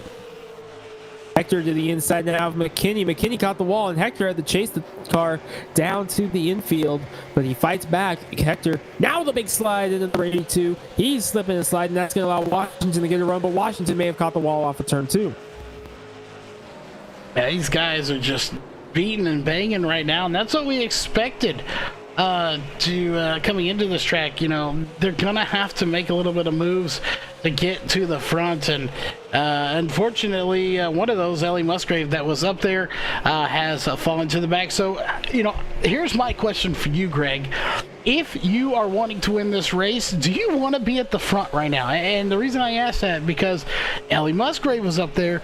She's had problems. She's now at the back. Gary Smith, your pole sitter, he was up there. Now he's at the rear of this field with damage. Do you want to be up at the front right now, or maybe hang back, let these guys duke it out here till maybe the last 50 laps, and then put some fresh tires on and go to the front? You want to be right around 8th to 12th right now. That's Denny, Bellamy, Lowther, Garber, West are in those spots right now. I think that's where you want to be right now. How about it for Dan Lowther into number 63? He had to race his way in through the B main as well. He started in 20th. He's quietly worked his way up into the top 10 now in the In-Front Motorsports 63. There he is on screen. Yeah, he is right there, and much less green on that car than I'm used to seeing. Used to more green and less other colors, but he has got Northwest Thunder on the side of that. I'm not sure what that is, but obviously it's from the Northwest. Motorcycle team. That's his motorcycle team. Dan Lowther is a racer, and when I say that, I do not mean just behind the wheel of a late model this season, behind the wheel of a hobby stock, super stock, street stock over the years. He runs AMA flat track motorcycles as well, all across the country. The whole reason, Charles, that he got involved in iRacing in the first place in that number 63 was because he broke his ankle in a AMA flat track accident, got iRacing to help rehab his ankle to get back into driving shape, wound up thinking, hey, I'm having some fun with this and made some friends on here, and he has since been a staple of all the Northwest events here on the iRacing circuit. So that's what Northwest Thunder is. That's his motorcycle team, and kind of our team as well on the iRacing service kind of adopted the Northwest Thunder name as well. Yeah, and we got the question, Ian, on social media and chat. who is the biggest mover, and that is indeed Seth Frazier, plus 16 spots from the start of this race. He is definitely moving in, and tied with Anderson. Yeah, tied with Anderson. You say it's right there with them. So those two, and not only are they tied for the most spots gained, they're sitting right next to each other on the scoreboard, not necessarily on the track, as Anderson just one spot ahead. Yeah, Anderson has been up near the front for a good portion of this race. Seth Frazier has decided, all right, enough lollygagging. It's time to go in this one. Up to 7th now. Got around Denny. And Denny and Bellamy are still together. Remember, they had contact earlier in this race. They have been with each other pretty much the whole race. So definitely curious to see what happens next between Denny and Bellamy, as Bellamy will move to the inside as Denny slides up the track. Yes, that Denny trying hard, and Cole Raz, man, he has got the lead, but look who is right on his back bumper. That is the 97 of Chris Carroll. He is right with him. Did Chris Carroll do something? There's not a whole lot you can do to these cars. I'm not even sure if there's anything you can do to them. Unlike the Cup cars, the Cup and the truck, even though they're fixed, there are small little tweaks and adjustments you can do. I don't know if you can with these cars. I don't get behind the wheel enough to test them and tweak on them, but he has definitely found or did something to that car, because he is all over Kaz's bumper, Cole Raz's bumper, trying to combine the two words together there, and that's the closest anybody's been to him all night. I think you can mess with the steering ratio, and that's about it, Charles, to really be able to get something going here with the Super Late Model to help it fit your driving style. I believe that's the only adjustment you can make, and I'm not even sure if you can make that adjustment in race. I believe you can, but I know you can also play around with the brake bias a little bit as well and mess with that around. And I know in race, I believe that's the adjustment that most of these drivers make as far as fix ups go. I believe the adjustment that most of them make is playing around with that brake bias. And on a hot racetrack, you definitely want to keep adjusting that to keep the car stopping as well as you can, because this thing is slipping and sliding around. You want as much brake as you can to keep the tires under you. Yeah, you want to keep those tires firmly planted on the ground, all four. Then really, you don't want to get into the wall and flip this car over, which they can be flipped over. You definitely do not want that to happen, as this little battle was brewing, and it's pretty much boiling over at this point. You have McKinney, Hector Jr., Washington, and Anderson all right here together. And, I make the joke about it boiling over, but at what point, if somebody's holding you up, and or blocking you, does that boil over point happen, and you just give them a shot in the shorts and tell them, look, get out of the way? Oh, I think you're going to see it sooner than later here in this one. We are just past halfway, by the way. Working lap 102 of 200. One lap past halfway, and a battle breaking out for the lead. So we might see that exact scenario up front that you were talking about, as Carroll has gotten to the back bumper now of Cole Raz. So Chris Carroll took a shot to the inside, but wasn't able to make it work there. But he's not giving up on Raz just yet. He is definitely not giving up. He'll keep coming back. As he's going to keep just right there with him. One thing I want to point out, and we see this more with these cars, I think, in the super late models than we do with the, the Cup cars or the trucks, or at least it seems more prevalent in these races. As we take a look here to the drone view and look as they come into the corner right here, you see them come in, and just look at all the marbles up on the top of this track right out of the groove. And that's just going to get worse and worse throughout the race. Think back to Oxford when we saw that. I believe we saw that at Irwindale as well, Lucas Oil as well. So on these flat racetracks, the marbles really come in up at the top, and you can see it going on up there as you see this battle continue back deep in the field. Hector sliding way up the track in that number 82, and now he has to go on defense to try to fend off Anderson. Hey. Anderson has to check up. Yeah, this is going to be, I think, a battle that lasts pretty much all race long. It's been there all race, and I don't see any reason it's going to fizzle out. As you go a little further back, you got Nick Bellamy and Brock Denny putting on a little bit of a battle. And that's what we talked about in the pre-race show. It doesn't matter where you go in this field, you can pretty much always find a battle. Here's another one going on between the 18 of Nicholas Beecher and Josh Washington in the 80 machine. So anywhere you go, it doesn't matter whether it's up front, rear of the field, middle of the field. If the car's in pristine shape or it looks like it went through a minefield, they have some good battling as Chris Carroll gets into Cole Raz. Raz trying to hold on to the lead, but Carroll is lurking, and Chris Carroll wants this lead. The Snowball Derby winner trying to get a win here at Phoenix, and it would be his second win of the season. It would be Cole Raz's second win of the season as well if he can pull this one off. So a couple of drivers with one win on the season looking for their first or second of the season. By the way, Travis Barnes stayed out to get the wave around, was up to 18th. However, he is back down to 20th with a lot of damage on the nose of that number 8 car. So he caught a break, but is now falling backwards again with some damage. Yeah, he's back there with Casey Tillman in that number 92 machine. And less than 100 to go, 93 laps to go, as we just mentioned a second ago. And again, the battles are just brewing everywhere. There's a battle, here's a battle, and it's just everywhere. It makes you wonder how much longer Chris Carroll's going to let that 21 of Cole Raz stay in front of him, as he already gave one shot to the shorts.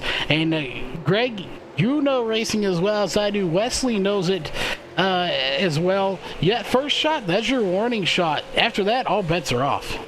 Yeah, knock, knock, I'm here. Don't do that again, basically. As Hector lurking on McKinney, trying to go to the outside. Oh, he's in the marbles. That's not going to help him. That's going to allow Anderson to get a run on the inside.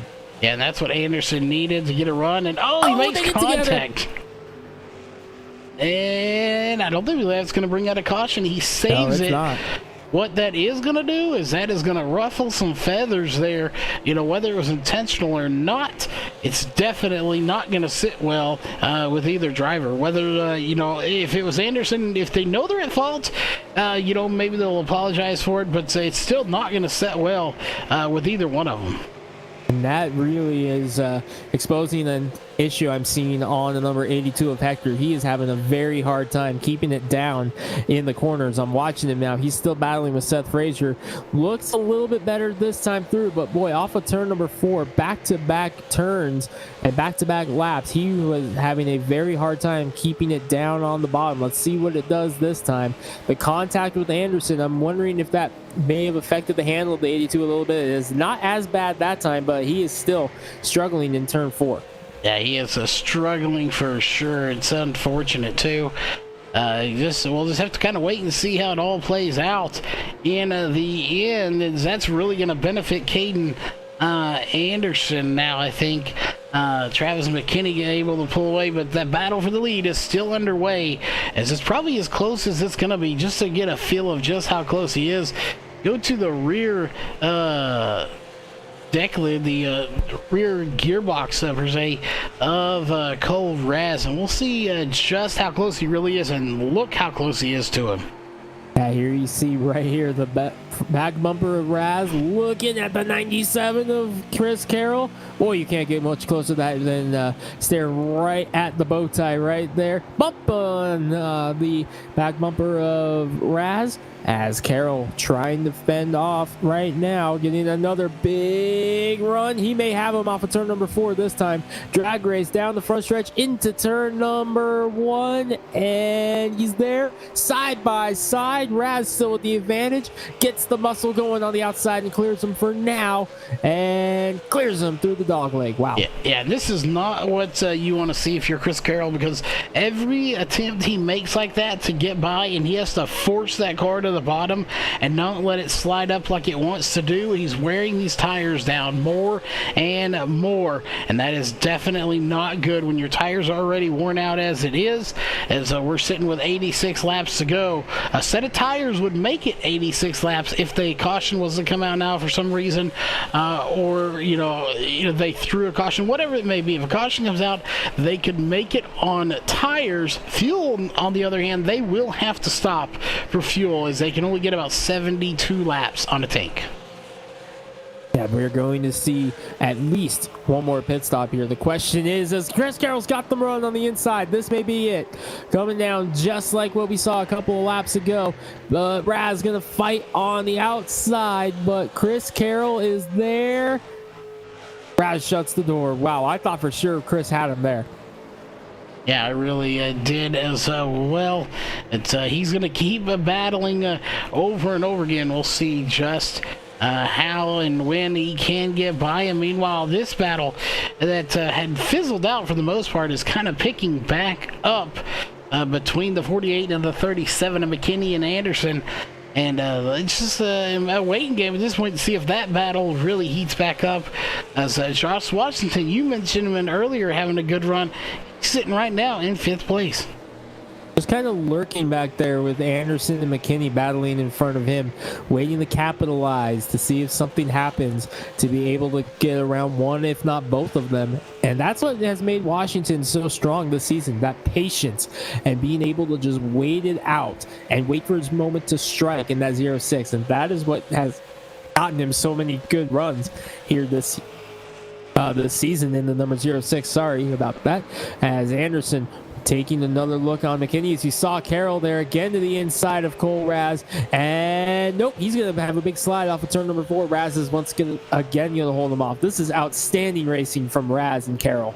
Yeah, this is just, right now so close but no cigar.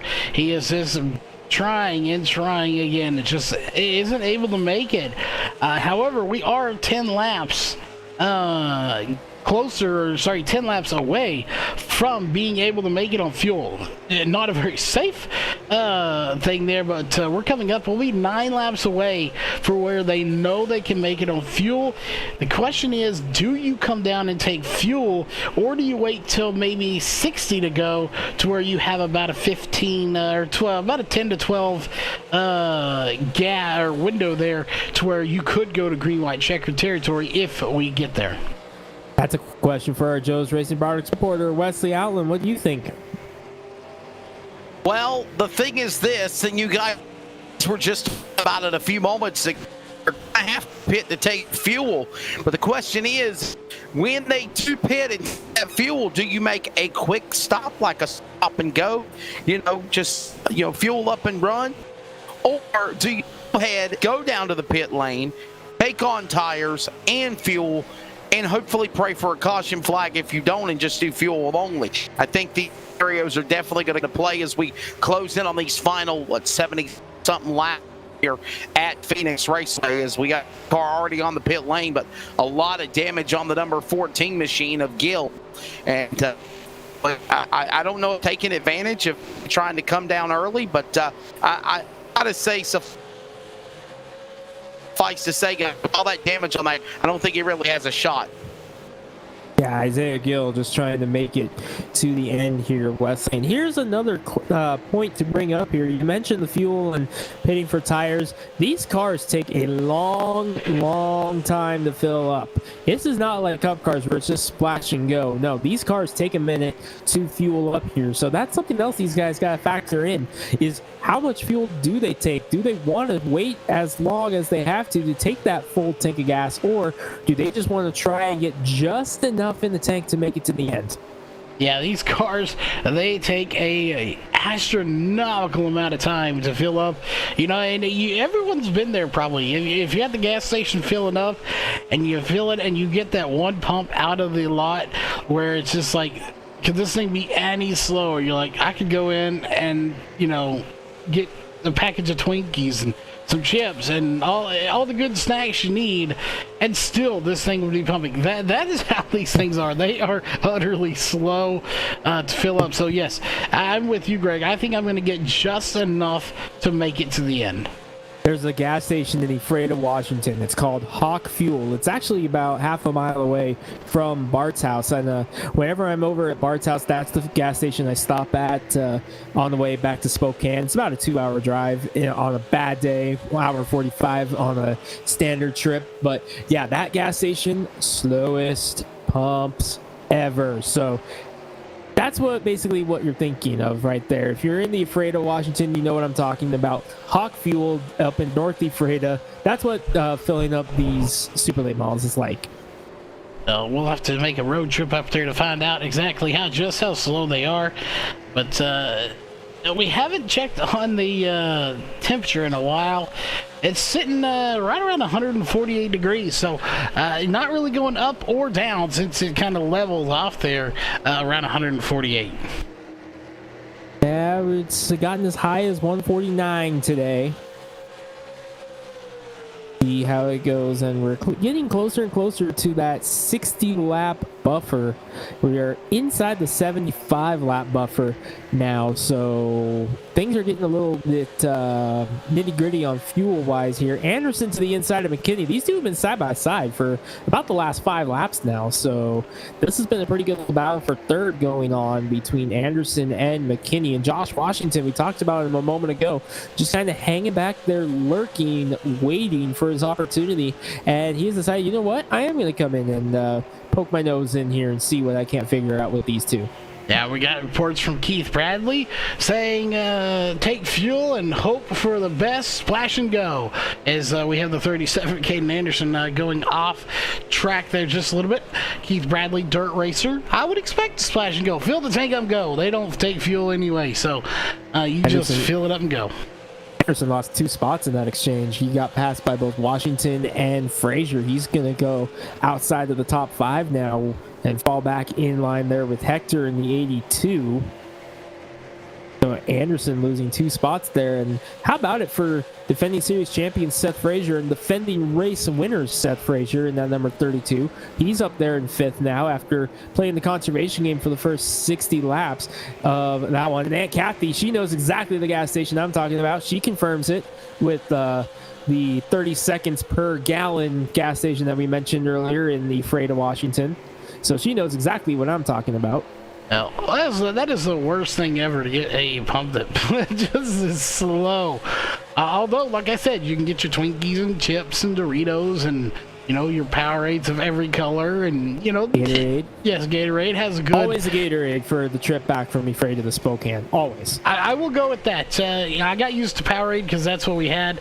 Around here, you know, I'm sure you have those hockey players working at the hockey where they're superstitious, and we had one that he had to have a blue Powerade and a Snickers before every game, or he felt he would have bad luck during that game. I don't know what you're talking about. Hockey players are not superstitious at all. We don't spend 15 minutes making sure we do everything exactly the same way every home game. I don't know what you're talking about. So my question for you while we watch this battle here, have you ever had a group of players that, you know, you go out for your little practice before the game and then they Zamboni the ice again, that after that's done, all of the practice pucks have to be put up in a pyramid on the bench, otherwise they feel they have bad luck? So the pyramid for my team is not exactly a superstition. We've done the pyramid, but for us, we have to have the same amount of pucks every game. We have to have 22 on our side. I don't know the story behind 22, but it has to be 22 pucks exactly for warm-ups. So the pyramid, not so much, but the number has to be 22. Yeah, we always had a blast setting it up there, getting it ready for the guys to come back out. It was a good deal, but I'm sick of cold at this point, so I want some heat. But speaking of heat, that battle is still heating up between Cole Raz and Chris Carroll. Carroll just hasn't had enough to get by Cole Raz, but he's going to try him on the outside. And Greg, we saw the outside did work earlier. Yeah, the outside was actually surprisingly strong in the early stages of this race, and lap traffic is also laying ahead of Cole Raz and Chris Carroll as Carroll goes to the inside and he doesn't let their little hockey slide there off of turn number 4. Ellie Musgrave lurking there in the windshield of Cole Raz, and does Chris Carroll use Ellie as a pick here to try to get around her? You know, if I'm Chris Carroll, I think so. Especially in these closing laps. There's 66 laps to go.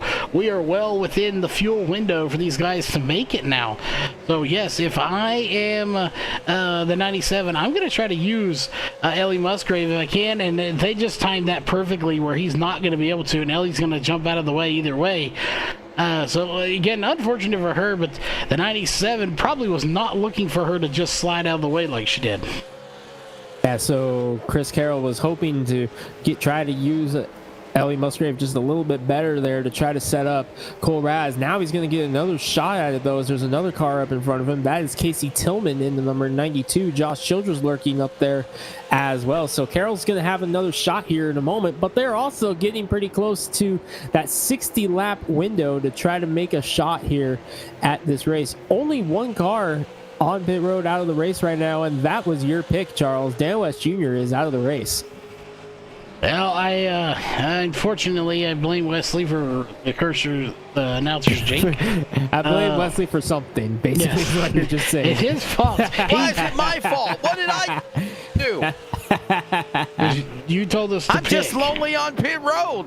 Oh, you're not going to be lonely much longer, Wesley. We're going to be seeing some cars coming your way here in a couple of laps. I'm ready. Bring it on.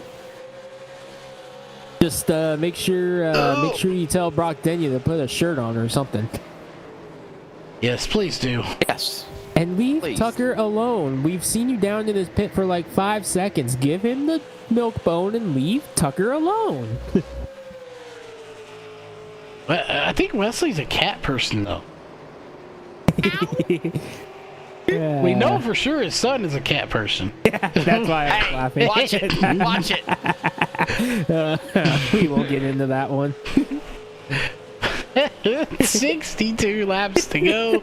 Coming up on 60, Chris Carroll had a run. He was right there, but just couldn't capitalize. The question is, when are they planning on coming out? And if you're the 97 of Chris Carroll, are you going to short pit a little bit and try to get some time on that 21 machine? Well, short pit depends. How long does it take to get the tires on, and then how much more time do you want to wait on pit road? You need tires at this point. There's no ifs, ands, or buts about it. You need tires. But the question is, how much fuel can you get into your car while you're pitting for tires? And I thought Cole Raz was coming there. I did too. I thought they were coming down. And, and that's a good question. You want to come down to short pit on the 21 if you can and get as much fuel as you can without staying on pit road too terribly long. However, now that we're in fuel entire window to make this final money stop, everybody out there has completely worn out tires, and we're talking right now stints of around 60-ish laps. So those tires are worn out, and if you get trapped 2 or 3 laps down, you are in some serious trouble. Yeah, and we saw that with Travis Barnes. He got trapped a lap down and did not get the lucky dog. He had to take the wave around, and since then he's been mired back around 15th for much of the race since then. So Barnes, what's he do in the number 8? He tried the short pit strategy and it did not work in his favor last time. What is he going to do this time? Dan West Jr. has officially withdrawn from the event and loaded up on the trailer, so he will go back to getting ready for the Northwest Racing Series, which, by the way, is coming back in March. We got our official return. Northwest Racing Series coming back in March. Yeah, I have seen that schedule. The first bit of the schedule has been put out, sent out in a message. I've also seen the rest of the schedule, and it's a good schedule. Looking forward to some big things going to be happening, but we'll talk about that here in the near future. But now laps are winding down. We're going to be at the 50 lap mark very soon, and nobody has been down pit road yet. I'm actually shocked. Yeah, I thought for sure we were going to see someone come down. We're going to be seeing guys coming down here any minute. Maybe Wesley can go down and check in with some of these guys up near the front. Caution is out. And that is it right there. Competition caution that we talked about earlier. This is an admin caution. 60 competition laps. caution. Yeah. 55 laps to go. We made it 60 laps on that run. So there it was. They did elect to go with a 60 lap window for competition caution. So here Hey guys, we go. I was humming the song "Lonely." I am so lonely in my head. Here they come, see the pit. So it's your fault for the sauce. Is that what you're saying? I guess I'm sorry.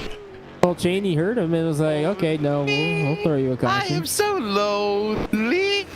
I think we just dropped out 40 people watching.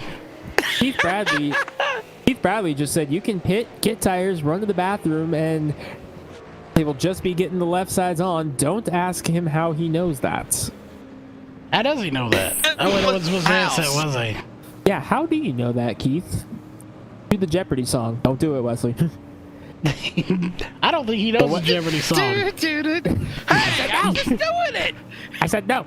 That was Oh, you scared Tucker. You scared Tucker. Scared Tucker. Now you gotta do your pit road report. Now you gotta go console the dog. They're on pit road, Wesley. Finally, I get to work. Cole Raz up 11 spots in that last sequence of green flag runs. He's in pit lane, bringing them on the cavalry. Carroll, McKinney, Washington, Anderson, my pick. Hector, Frazier, Bellamy, Denny, Garber, Allen, Tidrick, Bay, Barnes, Quinn, Lowther, Childress, and a Partridge in a pear tree, all on the pit lane. Will they all stay and fill up their tanks? 4 tires to the full max brim of that Sunoco Racing Fuel to bring this to the finish. You see the panel view. There's some of those cars. Travis Barnes, the number 8 machine. You see the jack is already up on the right side. Now it's about to be on the left side. And here comes the other cars on the front of the midsection, on the front entrance of pit lane. Correction, all having work done. The Skittles machine and more off of the lane. Casey Tillman up 18 spots. Carroll behind him. Raz. Then the rest of everybody, including Hector, Bellamy, your top 5 as they exit off of pit lane. Gentlemen, I don't think they had enough time to fill their fuel tanks up. I really don't. We'll have to find out a little bit more about that because we're getting set for a 50-ish lap shootout to the end, Wesley. When we come back, we'll bring you to the finish here. As you see Casey Tillman coming down pit road, you're watching the iRacing.com Northwest Tour presented by Joe's Racing Products live on LSR TV in 4K.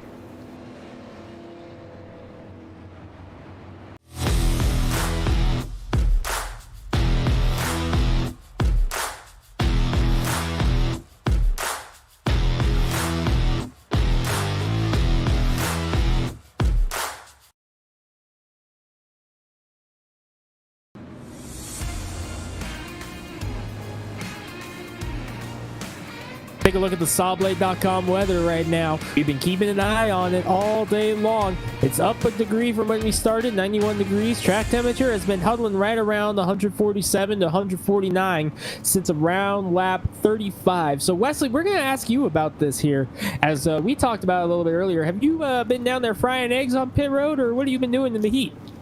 I've been here trying to boil milk on pit road. That's what I've been doing. That's disgusting. That's nasty. Oh, wow. Oh, hey, look. Great pit stops a moment ago by Chris Carroll. He took advantage of everybody up 14 spots in this most recent sequence. Cole Raz right there in second. Bart Hector Jr., Bellamy, Levi, your top 5. But I will say this as we get ready to come back for the green flag. They're not going to be 2x2x2 like Noah leading the animals to the arc. They're going to be single file. And in doing so, that's going to give a little bit of an advantage for Carroll on the whole shot when the green flag comes out. Should be a fun final 50 laps here at Phoenix. And yes, it is hot. I'm sweating. Put the milk down, leave the dog alone, and get back to work. Yeah, and why are you trying to boil the dog's milk anyway? I mean, that poor dog's thirsty now. It's not me. It's Mother. You just said it was you. You just He said you're you tried to boil milk. Oh man, we're gonna have to have you sit down with Brock because we're back on the green here. Chris Carroll won the race off pit road, so he's leading the way. He finally gets the nose in front of Cole Raz. Now, this is his chance, though, Charles, to really begin to pull away and show why he was faster than Cole Raz and show that he is faster than Cole Raz. Yeah, this is his time to shine as he has the lead, and you know. Obviously, it was difficult to pass. Passing was a premium. Real estate is a premium. He couldn't get by him. Now he has it. So now he gets to show, hey, I was the faster driver, and he's got to leave it up to Cole Raz to get by him. And right now, you know, as fast as Cole Raz is, and as much as we talk him up, he's about 6 to 8 car lengths behind. So quickly, Carroll got the huge jump on him. And he was trying to get around Raz for probably, what would you say, 50 laps or so there. So now he's finally got the nose in front, won the race off pit road, and that could be huge going forward because we saw how strong the 97 of Carroll was, now trying to hold on here for these final 50 laps. Yeah, 49 to go now as they just crossed the line. And again, it's just going to come down to, I think, who can conserve the tires the best. And obviously, you watch the 97 of Chris Carroll. He was able to conserve those tires enough that he was able to make runs on the 21 of Cole Raz and still hang with him. This time he's ahead, so, you know, is that going to mean now as Cole Raz kind of smacks the wall there just a little bit? Nothing major, but is Cole Raz going to have to use his tires up now, and can he conserve and use them at the same time to try to stay with Chris Carroll and then make a pass when he gets the opportunity? He's got to think about that, though, because Hector's behind him in the number 82. He wants to get back up front here after having some issues go on in the number 82 camp earlier. He's back up to third. He wants to get up there and win this race. So Raz has to think about it. Do I want to go for it and try to track down Carroll, or do I want to conserve and try to keep the 82 behind me as much as I can? Cole Raz has to really kind of dance a little bit of a delicate line here. Yeah, he has definitely got a very, very delicate line to walk. And as you mentioned a little while ago, checking in, only one car out of the race. That is Dan West Jr. Unfortunate for him. As we take a look here and see right now, Seth Frazier is your biggest gainer. 17 spots, 15 for Caden Anderson, 14 for Chris Carroll, 11 for Shane Quinn, 10 for Cole Raz. And then you got some biggest losers here. Unfortunately, 19 for Ellie Musgrave, 19 for Isaiah Gill, 18 for Gary Smith. So some of your early front runners not having the day they wanted to here in the closing laps. Yeah, but how about Travis Barnes in the number 8 trying to break back into the top 10 right now if he can get around either Garber or Allen? It looks like he's going to be able to get to the inside of Levi Allen here for that 10th spot. Barnes has had a very up and down day, got up as high as second, took the gamble to short pit and got pinned a lap down, had to take the wave around under caution, and has since kind of struggled to fight back, but now he's up there. He knows he's good on tires for the rest of the race, so I think that 8 car is going to try to muscle as much as he can back up to the front. He just got around Levi Allen for 10th right there, the kind of a Halloween vibe on the number 8 car right now, but he's trying to get up as far as he can, and we know how quick he can get up to the front, so keep your eyes on Barnes here in this closing stage. Yeah, keep a very close eye on him. You never can count him out. He is somebody to reckon with, and you know, we're looking back to the front here. That lead, you know, if it's gained any time at all, it is very unnoticeable. As sitting at 0.500 seconds, so half a second exactly, back to Cole Raz. I don't think that gap has really gained or lost any. Now it's 0.466, and that's what it's been doing. But the gap not growing between those two, and that's interesting because that means the 97, while has the lead, he's not pulling away. So they're roughly running about the same lap times. I wonder if they're both kind of hanging back and not going all out right now. We do have our second driver out of the race now, Ryan Gormley, in the number 44 Nashville winner. He has parked it and loaded it up behind the wall in the number 44. Haven't seen Gormley in a couple of weeks. Good to have him back in the field. I know at one point his sim rig was up for sale, so not sure if he decided to forego that or he got himself a new one or what the deal is there. But I know at one point his iRacing gear was for sale, so good to have Gormley back in the field, and know he's getting ready to hopefully run some dirt modifieds over in Montana this year, so trying to get ready for that. So good to have Gormley back in the field tonight, though unfortunately it's going to result in a 23rd place finish. Yeah, definitely not the finish he wanted or deserved, but it's what he got, and that's just what you have to deal with. Sometimes you see the mountains in the background back there is just really hitting home that we are in the desert, although the temperature going down right now. And I believe I see Wesley at the very top of that mountain. He needs to get back down the pit road because I think he's wandering off. He got a little bored as not a whole lot of cautions here. I just got to go under the... Oh, that's all I have to do. Yeah, what? All I have to do is just go back down the hill and go under the tunnel. See, I told you he was wandering off. He's up on the mountain because he's got bored because we haven't had He's any up on cautions. Rattlesnake Hill. He's up on Rattlesnake Hill. I'm a view here too, guys. How did you even get there? You were just down on pit road like 5 minutes ago. Because I told you, man. He the rode Flash. Tucker. Yeah, I did. I where's rode Tucker. There you go. Come on, buddy. He rode Tucker up to the top of the mountain, but yeah, the point there, obviously with the ginormous analogy going on with it, is very few cautions here, which, you know, Greg, doesn't surprise me. We were both here tuning in for that B League, and they had 2 cautions, and I believe, what was it, 60 or 80 laps? So really, we're talking seeing... about 2 cautions. I was 2 cautions in that race. I thought we only had 2 cautions in it. Dude, I was in 3 in the first 20 laps. That's why I parked it. Okay, so Greg was all the Yeah, cautions. he had a lot of problems. Yes. Yeah, that's it. Exactly right, Charles. There you go. Hey, remember, if you recall, I was trying to convince them to not have me race that race. I didn't want to because I knew I was not going to be good. And No, guess what happened? Maybe they were just counting the cautions you weren't in. So, but either way, other than Greg's cautions, 3 cautions in the first 20 laps, and I was caught up in all 3 of them. That's why I parked the car. I was like, nope, I'm done. well, maybe there was some more of that fake news they were giving me. They did also try to convince me that the B main was fake news. Yeah, Hashtag fake news. Come on, you got to say it right, Charles. okay. Hashtag Wesley makes fake news, but they also tried to convince us that they did try to convince us the B main here tonight was 150 laps, but. They actually had you straight up convinced. Oh, You asked me how long did I think 150 true, laps was going to be. I was like, what? When I found out it was not true, I tried to limit their tires to 0, but alas, that didn't work.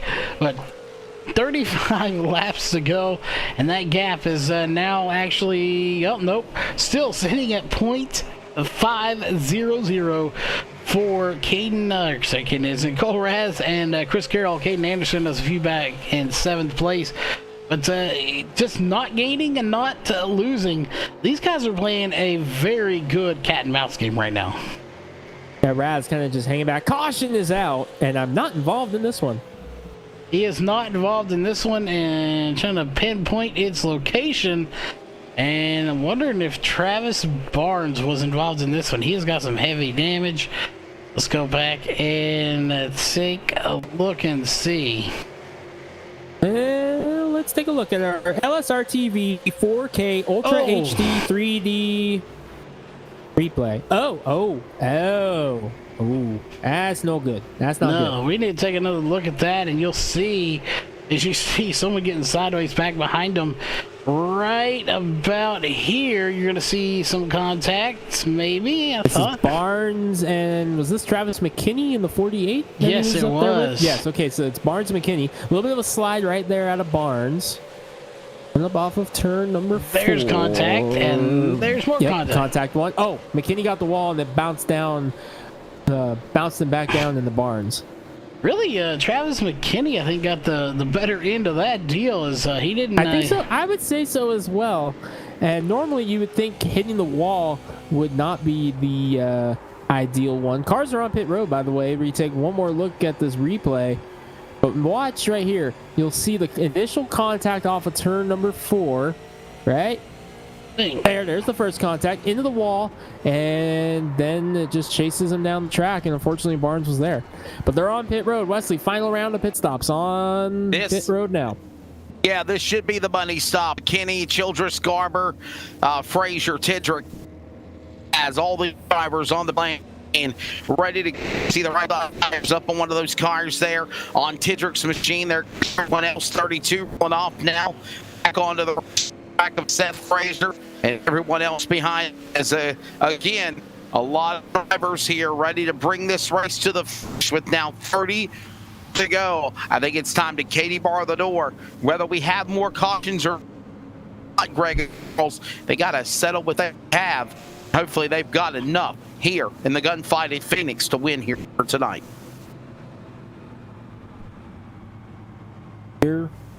Here we go. And I noticed something, guys. Cole Raz took tires on number 21, so he had another set left. Bart Hector Jr. staying out on this one for this restart. He's got Nick Bellamy behind him. Bellamy won a race earlier this year on tire management, getting around Travis Barnes late, but there's Hector leading the way into number 82 late in the going here. 31 laps to go. Greg, I'm scared. Why? Your top 4 drivers did not come down pit road. We've got Hector, Bellamy, Day, and Denny. All did not come down pit road. What was it Mike Joyce said earlier today on the broadcast? Or was it Jeff Gordon when someone stayed out late in the race? Ruh-roh. Yeah, you know, I'm not going to lie. I didn't watch past part where Clint Boyer and Jeff Gordon were trying to be Days of Thunder, so... Oh, that was awesome. That was awesome. I haven't laughed that hard watching NASCAR in quite some time. That was awesome. I loved every second of that. That was the highlight of the race, and... You're like, nope, we can't top that. Yeah, I don't remember much after that. I remember... No, that was my second favorite part of the race, or broadcast. My favorite part was when they showed Gordon and Bugs Bunny on the golf carts. I didn't even get that far. I literally remember seeing them do Days of Thunder impression, and then I laid down on the couch to watch it. My dog jumped up in my lap, and next thing I remember, there was like 26 laps to go.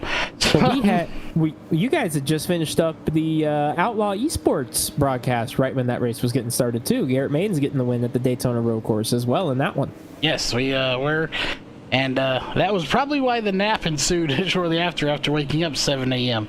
That's about 7 hours earlier than I like to wake up. So, we'll see. They got next Sunday we race. Actually, off this Tuesday. We're off Monday and Tuesday. We come back Wednesday for the S&P Cup Series, though. Oh, good. You can do Smash to Pass with us tomorrow. Green flag back in the air as Hector.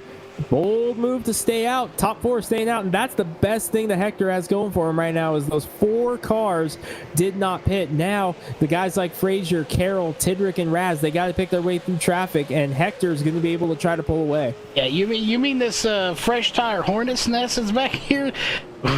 As a couple of tires go back there is Brock Denny. Those 25-lap tires already proven that they are no match for some fresh Goodyears from fresh rubber on these cars. In the middle.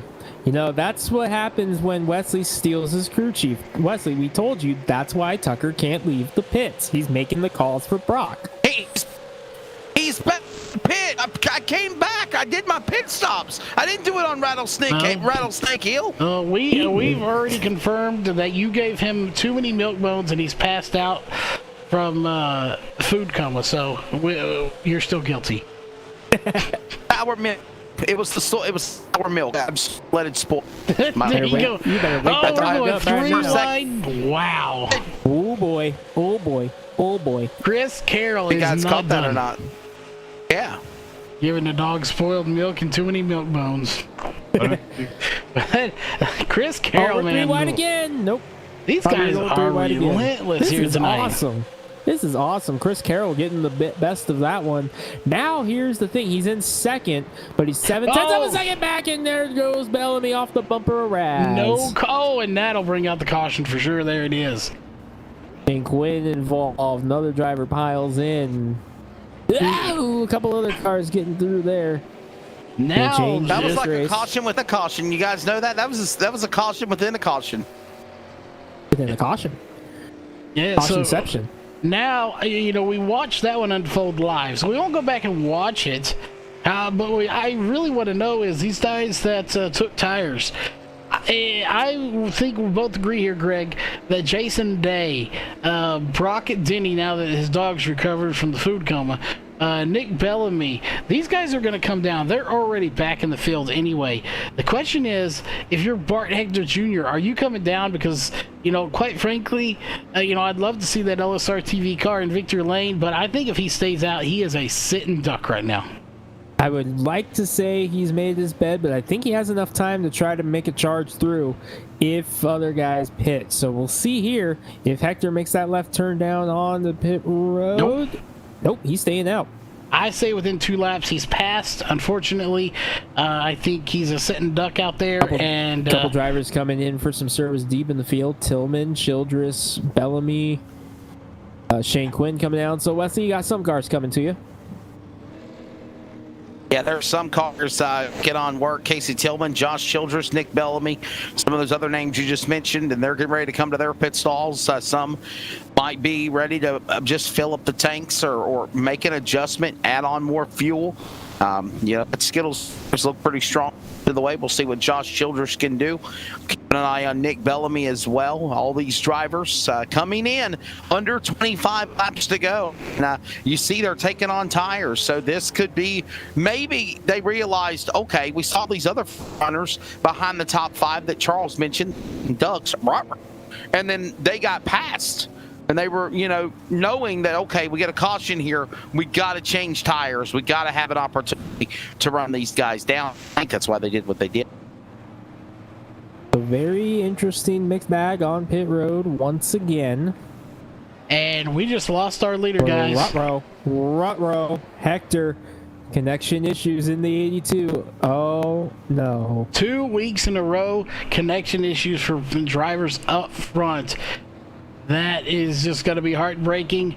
That if his connection just dropped, that is heartbreaking for him. If there's a silver lining to it, and not to knock a driver, and there he just dropped connection from radio as well. I really think that he was a sitting duck out there anyway. I don't know if he would have held on to that lead much longer. And what a heartbreak for Bart Hector Jr., the 82. Up there rolling the dice to try to get it going. Unfortunately, we'll never know how it would have turned out. So now this turns down to Chris Carroll, Seth Frazier, Cole Raz, and Caden Anderson. And how about Jason Day up in the top 5 now as a result of that? Yeah, and note to self, Jason Day, 31 laps on his stint. He did not come down, even though he's a little further back in this field. Brock Denny either. These guys could be banking on the fact that they're going to see caution after caution, and they're not going to be losing too many spots in between. So we'll just have to kind of wait and see as the lights are off, I do believe. And they are, and we're going to go racing this next time by with 21 to go. All right, here we go. Chris Carroll leading the way now. How about Seth Frazier? Definitely not how he wanted to get up in the second, but he'll take it. Into number 32, looking for his second win of the season, and back-to-back wins here at Phoenix. Cole Raz in third, Caden Anderson, Jason Day, your top 5. Remember Raz, his brother Grayson, picking up the win in the B-League race earlier this evening. Frazier won the B main and had to climb in through that. Here he is up in second now. So Carroll, Frazier, Raz, top 3. Yeah, and we've already coined it Racing Grayson Kaz. So that is coined by me and Greg. So that's coined by you, right? No. Well, you said you were going to use it. I said I was going to use Racing Grayson. I didn't say anything about Kaz. What's his last name? No, it's not. It's Raz. Or that's what I meant. Racing Grayson Raz. Because there you go. Well, Kaz, Raz, Raz, they're all the same. He's in second. He got past Frazier. Green flag. Well, that Raz that got by, that is called Raz. Like you mentioned, gets second place.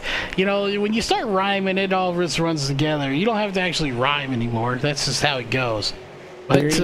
Hearing it's weather related on the number 82, hearing there are very high gusts of wind down in the Ephrata area, which makes me a little nervous because I've figured it out based off going to the racetrack so many times, spending so much time in Ephrata, figuring it out. What happens in Ephrata always happens in Spokane an hour later, so that makes me a little bit nervous. What about Vegas? I don't know. That's a Google thing. We'll see if those winds come your direction. You only have to hold on 19 more laps, though. So laps are winding down. Chris Carroll looking to pick up his win. And I know you talked about his stats there. Would this be his first win? Second. He won the snowball. Won the snowball. So the 97 Chris Carroll getting his second win is getting a little sideways there, but he's hanging on. You know, I really got to question if anybody has anything for him.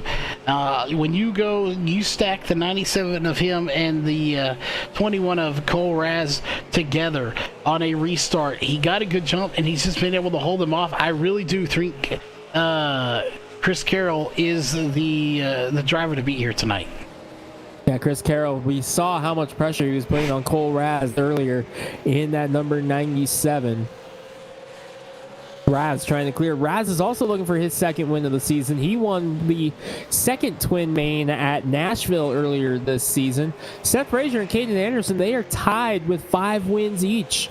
They are tied for second on the tour. Shane Quinn also in that three-way tie for second. So Frazier and Anderson tied at 5 wins each with Shane Quinn.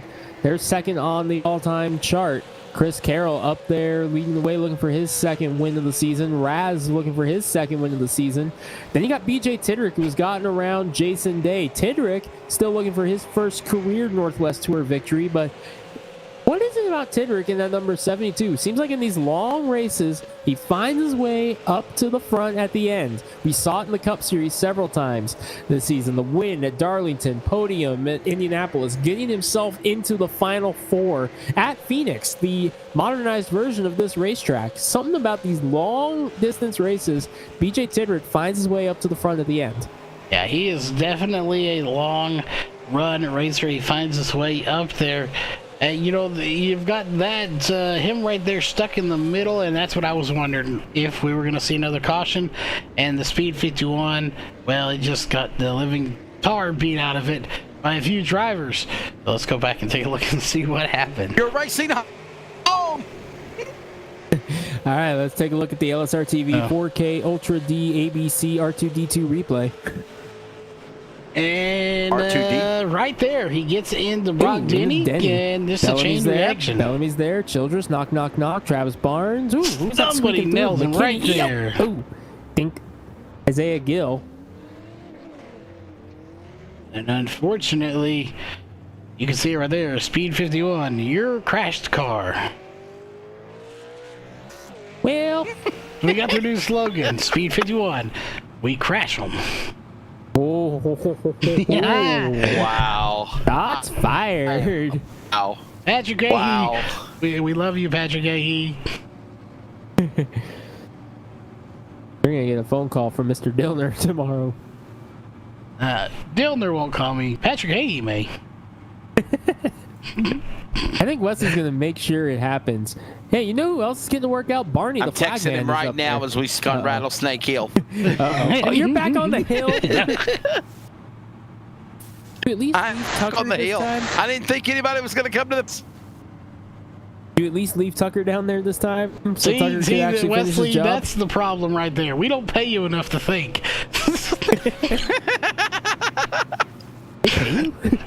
No, I'm kidding. Chris Carroll leading the way here. Cole Raz, Caden Anderson in third. Seth Frazier, BJ Tidrick, Jason Day, Casey Garber, Dan Lowther, Josh Washington, Levi Allen, your top 10. And Cole Raz is really trying to get some heat in them tires. He's trying to get some heat in the tires, but all he's got to do is just ride around. It's 142 degrees on this track. You want heat in the well, tires. hey. He sure ain't trying to clean him out there, because there's more marbles where he was going to than there was where he was at. He was spinning right into him. So I don't know what he's doing out there. Showboating, having some fun. Maybe Following Chris Carroll. he lost it. He's gone crazy. I think he's trying to get as close up to the pace car as he can so he can try to listen to what kind of music they're playing in the Mustang. Wesley, what kind of music is in the Mustang right now? Well, it's Chumbawamba. Pump thumping. Now, see, when I was driving the pace car a few weeks ago, I had some, Guns N' Roses. We had some AC/DC. I mean, we even switched over. We did some Snoop Dogg once in a while. D-O-double-G in there. See, that's you can not always the tell normal. who's in charge. Yeah, you can always tell who's in charge of the pace car. Well, see, the problem was that's not normally what they normally don't allow music. The only reason there was music is because he had stole the pace car, not because he was driving it. Hey! You said you wouldn't tell anybody that. Well, that was before they threatened to throw me in jail because I was an accompanist to it. I had that extra. Well, get the word right in a bliss. Say the word. You're gonna say it right in a bliss. Hey, I've been up since 6 a.m. Don't judge. Whose fault is that? Derek for scheduling an early broadcast. Early broadcast, that's 4 a.m. my time. The race didn't start till 9 a.m. You gotta be up 5 hours early. Yeah. I got up at 11 o'clock in the morning. The race went live at 12, or I'm sorry, 11:30 actually. I got up at 8, had an hour to kill before the race began. Well, see, I like to have a hearty breakfast. I think these two are playing little games with each other. Yeah, Chris Carroll is definitely playing games with Cole Raz right now. Anderson, Frazier, Tidrick. And actually, I had 9 Tyson Anytizers, 2 little bitty chicken and sliders. At 9 pieces of chicken? They were those chicken Anytizers, popcorn chicken. That was all that was left in the bag. Well, we'll talk about that probably later. Probably ate 30 of them, probably. Never mind. Flag is 10 out. laps to go. 10 laps to go. My previous statement. Wow, it took us 190 laps to really get going on food. As we get going, Carroll leading the way. Raz, Anderson, Frazier, Tidrick. For those of you who watch some of our other broadcasts, we keep joking about what our producer says in our ear. It's mostly stuff like this. These bites. These bites. Starts telling us about what he's eating right then. The only difference is this time his mic is open, so we can actually hear what he's saying. As Carroll is pulled away a little bit now, it's 0.4 of a second over Cole Raz. He's been pretty good as Wesley makes random noises before I mute him. He's Caden Anderson right there. But yeah, I really do think Carroll has this wrapped up. It's his race to lose at this point. Cole Razmay, though, he's under fire from Anderson and Seth Frazier right in there too. So my question for you, Greg, is yellow flags, cautions, whatever you want to call them. Are we out of the woods? Or are we going to see another one before this race comes to an end? Yeah, I'm going to say no. I think we're going to the finish here. I think it's all going to depend on how the best friends race each other right now. Talking about second and third, Cole Raz and Caden Anderson. Teammates in the Northwest Cup Series. Best friends in real life, but here they are battling for second place right now. Raz and Anderson. Anderson wants to get one up on his buddy Cole, but he's going to have to earn it here. I don't think we're out of the woods. I think we're going to see another caution. Pardon me. I don't know where it's going to come from, but I do think that we are due for another one. I just don't know where in this field it's going to come from as we are coming up to 6 to go. By the way, we do have a couple of taps from the last couple of cautions we didn't hit on. Travis McKinney tapped on that incident with him and Travis Barnes. Casey Tillman tapped on that most recent one, so they will received EOL penalties. McKinney has already climbed back into 13th position in the number 48, so he's had a nice job recovering right now. Tillman currently still pinned back there in 18th. He's got a lot of damage on the 92 as we work around, coming to 5 laps to go this time at the line for Chris Carroll, who's trying to hold on. No doubt he wishes he was in the Arizona heat right now from up in Canada, but 5 more laps and he'll be sitting in victory lane for the second time this season. 5 to go from Barney. 5 left to go. That is an open hand from your flagman as he tells them, let's go, boys. Caution free the rest of the way. And that'll be an interesting one to see if they can do it. But, if we're going to get a caution, Greg, I think it's going to come from, about second, third to about 10th place, because those are the guys that are really pushing hard. Whoa, trying Shane to get Quinn. something. We're going to have one right there. Shane Quinn in the 4, climbing the wall. And he's facing the wrong way on the one-way. I told you we weren't done with cautions. Yeah, but you said it was going to be up in 2nd and 4th. I was going through the field to look for any battles, and all of a sudden I was looking at the fuel cell of the 4. We're going to see that on the 4K Ultra HD replay. Yeah, you make sure it's actually the 4D replay. Watch right here. Going through the dog leg. There's Quinn in the 4. Ooh, breaks loose, and right there. That's when I looked up and saw the 4. And what a ride he had there. As he's And going to he read stuff. races in VR, so he races in VR. One of the few drivers in the series that does. So that was definitely quite the ride for him, no doubt. We go on board, and this is the iCam. Now picture this in virtual reality, and you're gonna know exactly what he just saw. And you can see his helmet moving in the mirror. That is because right there, you see his helmet. It moves with that VR, and oh man, he is. Yeah, I would not want to be in that car. No. All right, caution is out. Green white checkered territory here. And think Nick Beecher tapping on that one in the number 18. yeah, and we'll see. There was a new addition to the overlays here. You see where it says 3 to go. That should change here when we get to the line. We'll see if it's going to do it. It did it the other day when we went into overtime. It will actually inform you of how many laps we are doing, as obviously we're going to be going past the 200 mark. So just keep an eye on that, Greg. You'll see a change here in just a few moments, but definitely green-white checkered territory, so this will get real interesting for these guys. Closing stages here. Set for a green-white checkered. Should be 3 attempts at a green-white checkered. No, 1 attempt. I forgot. Keep getting our series mixed up here on LSR TV. This is it. Katie barred the door, as Wesley Allen says, batten down the hatches because it's a windstorm in the northwest, but we have 1 attempt at a green-white checkered. This is it. And the overlay's not doing what they're supposed to. I do apologize for that, but Man, you were hyping up this new toy and it goes down. Well, I'll tell you what it was doing, was supposed to do, is it would actually tell us that we were on lap, say, actually, and I do say corrected, let's switch it to this. There we go. Now it's acting properly.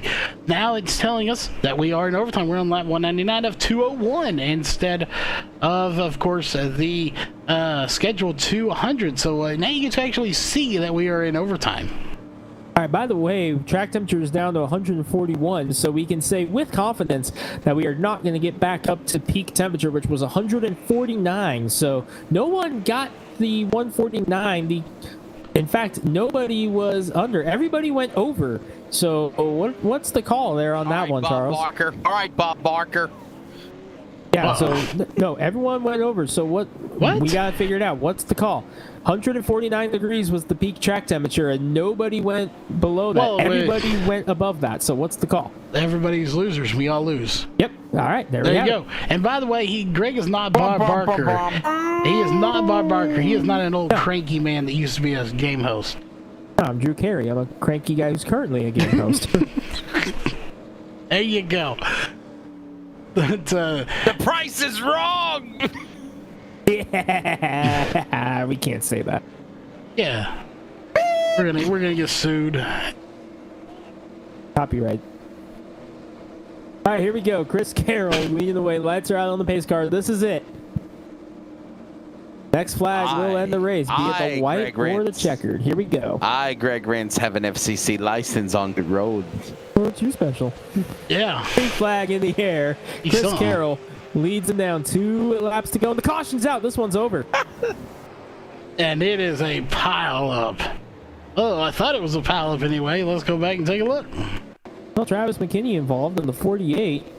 Taking a look at an LSR TV 4K Ultra HD replay. So that's it. This one is over. Chris Carroll is going to be your winner for the second time here tonight. Taking a look at what happened back here. Right off the restart. There. Oh, Gary Smith trying to get him running, and bam. Were those two the ones gathered up together earlier? No. Now, they were racing up at the front of the start, but wow, that Well, definitely there's not the way we your want this race to end. CRN Yeah. one to go. They're under CRN caution. one to go. But Coming still to the final win, Chris lap. Carroll. Yeah, Chris Carroll's going to get the win here, and well, not the finish we were hoping for, but it's Chris Carroll's second win of the season. CRN one to go, and he's coming around off of turn number 4. He's going to win. Cole Raz second. Caden Anderson in third. Chris Carroll crosses the line for his second win of the season. Oh, a good job for him. We'll be talking to him here in just a little bit, but man, what a race coming in here tonight, and a long one at that here, 2.5 hours to complete this race. And yeah, long race. We knew that was going to be one of the longest races of the year. Chris Carroll pick up the victory. He's going to go And in. he's going to come around and celebrate. Well, no doubt they're going to be a little disappointed in how this one goes, but Chris Carroll will take it as he comes around to begin his celebration for the second time. We'll take a look at StopBlade.com unofficial results as Carroll begins drifting around here in Phoenix. And good results it was. Good racing as well. 24 started and about 21 finished the race. Chris Carroll getting the win, followed by Cole Raz and Caden Anderson going to be your top 3. That's who we'll be talking to here in just a few moments. Followed by Seth Frazier. What a run for him. He definitely had a fast car, just not quite fast enough to get the win here tonight. BJ Tidrick, Jason Day, Casey Garber, Dan Lowther, Josh Washington, and Levi Allen going to round out your top 10, Greg. Travis Barnes comes home in the 11th spot after an up-and-down day with Josh Childress behind him. Gary Smith comes home 13th. Casey Tillman wraps up 14th. Brock Denny, Tucker gets him to 15th. Nicholas Beecher, Shane Quinn, Ellie Musgrave, Travis McKinney, and Nick Bellamy. 20 cars on the lead lap at the end of this one. And, of course, the final 4 are going to be Isaiah Gill, Bart Hector Jr., Ryan Gormley, and Dan West Jr. Not finishing the race here tonight. Unfortunate for some of these guys, but Greg, man, what a race. Definitely a race. Not the finish that we wanted for sure, but wow, this is definitely going to make the points situation very interesting as Carroll entered the points leader. Now with 3 races left, Carroll looking to really build some momentum going into those final 3 races. Lanier and Langley in a doubleheader, followed by New Smyrna for the championship. We'll talk more about that here in a moment as we're going to step aside here as we key up our top 3. You're watching the iRacing.com Northwest Tour presented by Joe's Racing Products live on LSR TV in 4K Ultra HD.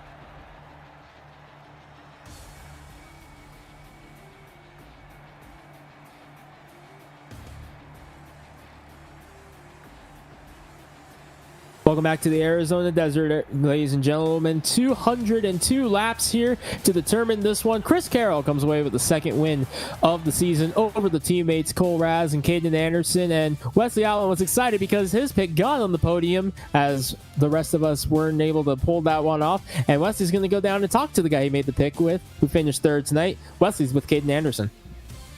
I have a man that's won previously in the iRacing North Tour. Presented by Joe's Racing Product.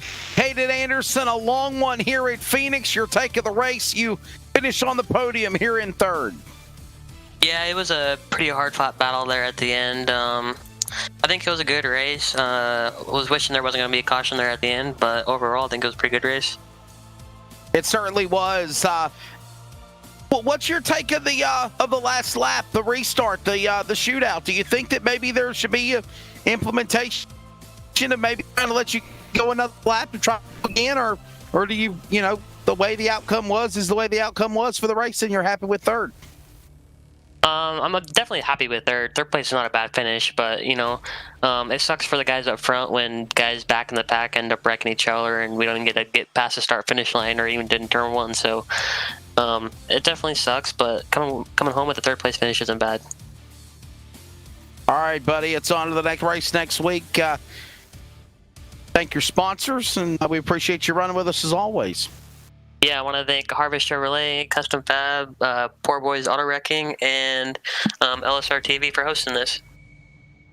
Caden Anderson, he'll finish in that number 3 position here tonight at Phoenix Raceway after a pretty eventful show. Charles Wooten standing by with the runner-up here at Cole Raz, you finished in second place. You had a fast, and I mean lightning fast car here tonight, just coming up one spot short. We saw you lead there for a big portion of the first half of this race, and then during pit stops, Chris Carroll got by you. What do you think you needed in this race to get back by Carroll in order to get the win here tonight? I'm not sure if there was anything to help get me by him. I think it was just allowing him to get past me on pit road. I was just trying to make sure I had enough fuel in it to get to the end, and obviously the cautions came in. If I didn't take as much, it would have been okay, but I just want to be safer than sorry. But Chris drove a heck of a race. We did about a 50 lap run in practice and kind of got to learn each other from that, so it was a lot of fun. And yeah. Well, one question here, or one more question for you. Let's thank your sponsors, and that is real estate. You said you let him get by you on pit road. How valuable was that real estate, and how difficult was it to pass here at Phoenix? I think if you were further back, it wasn't too hard to pass. You just had to do it right. I think it was once you get up front and the cars are so even with one another, it'd make it a little bit more difficult. But, Chris drove a heck of a race, and, I think he was a little bit better than us. But, when I was in front of him, I was just able to maintain and keep my track position. So, hats off to him, and just want to thank SPS, Bells Johnson, Master Wrench Incorporated, everybody who helps me out in the real world, and we'll go move on to the next one. There you have it, your second place driver, runner-up. That is the 21 of Cole Raz, and I believe that, Greg, you have caught up with Chris Carroll, the race winner here tonight. I have done that, and Chris Carroll's second win of the season, and you got a knack for winning these long races, Chris. You won the longest one of the year in the Snowball Derby, and tonight you win 200 laps here at Phoenix. Man, what is it about these long races that gets you going here? I think being smooth at these places is key.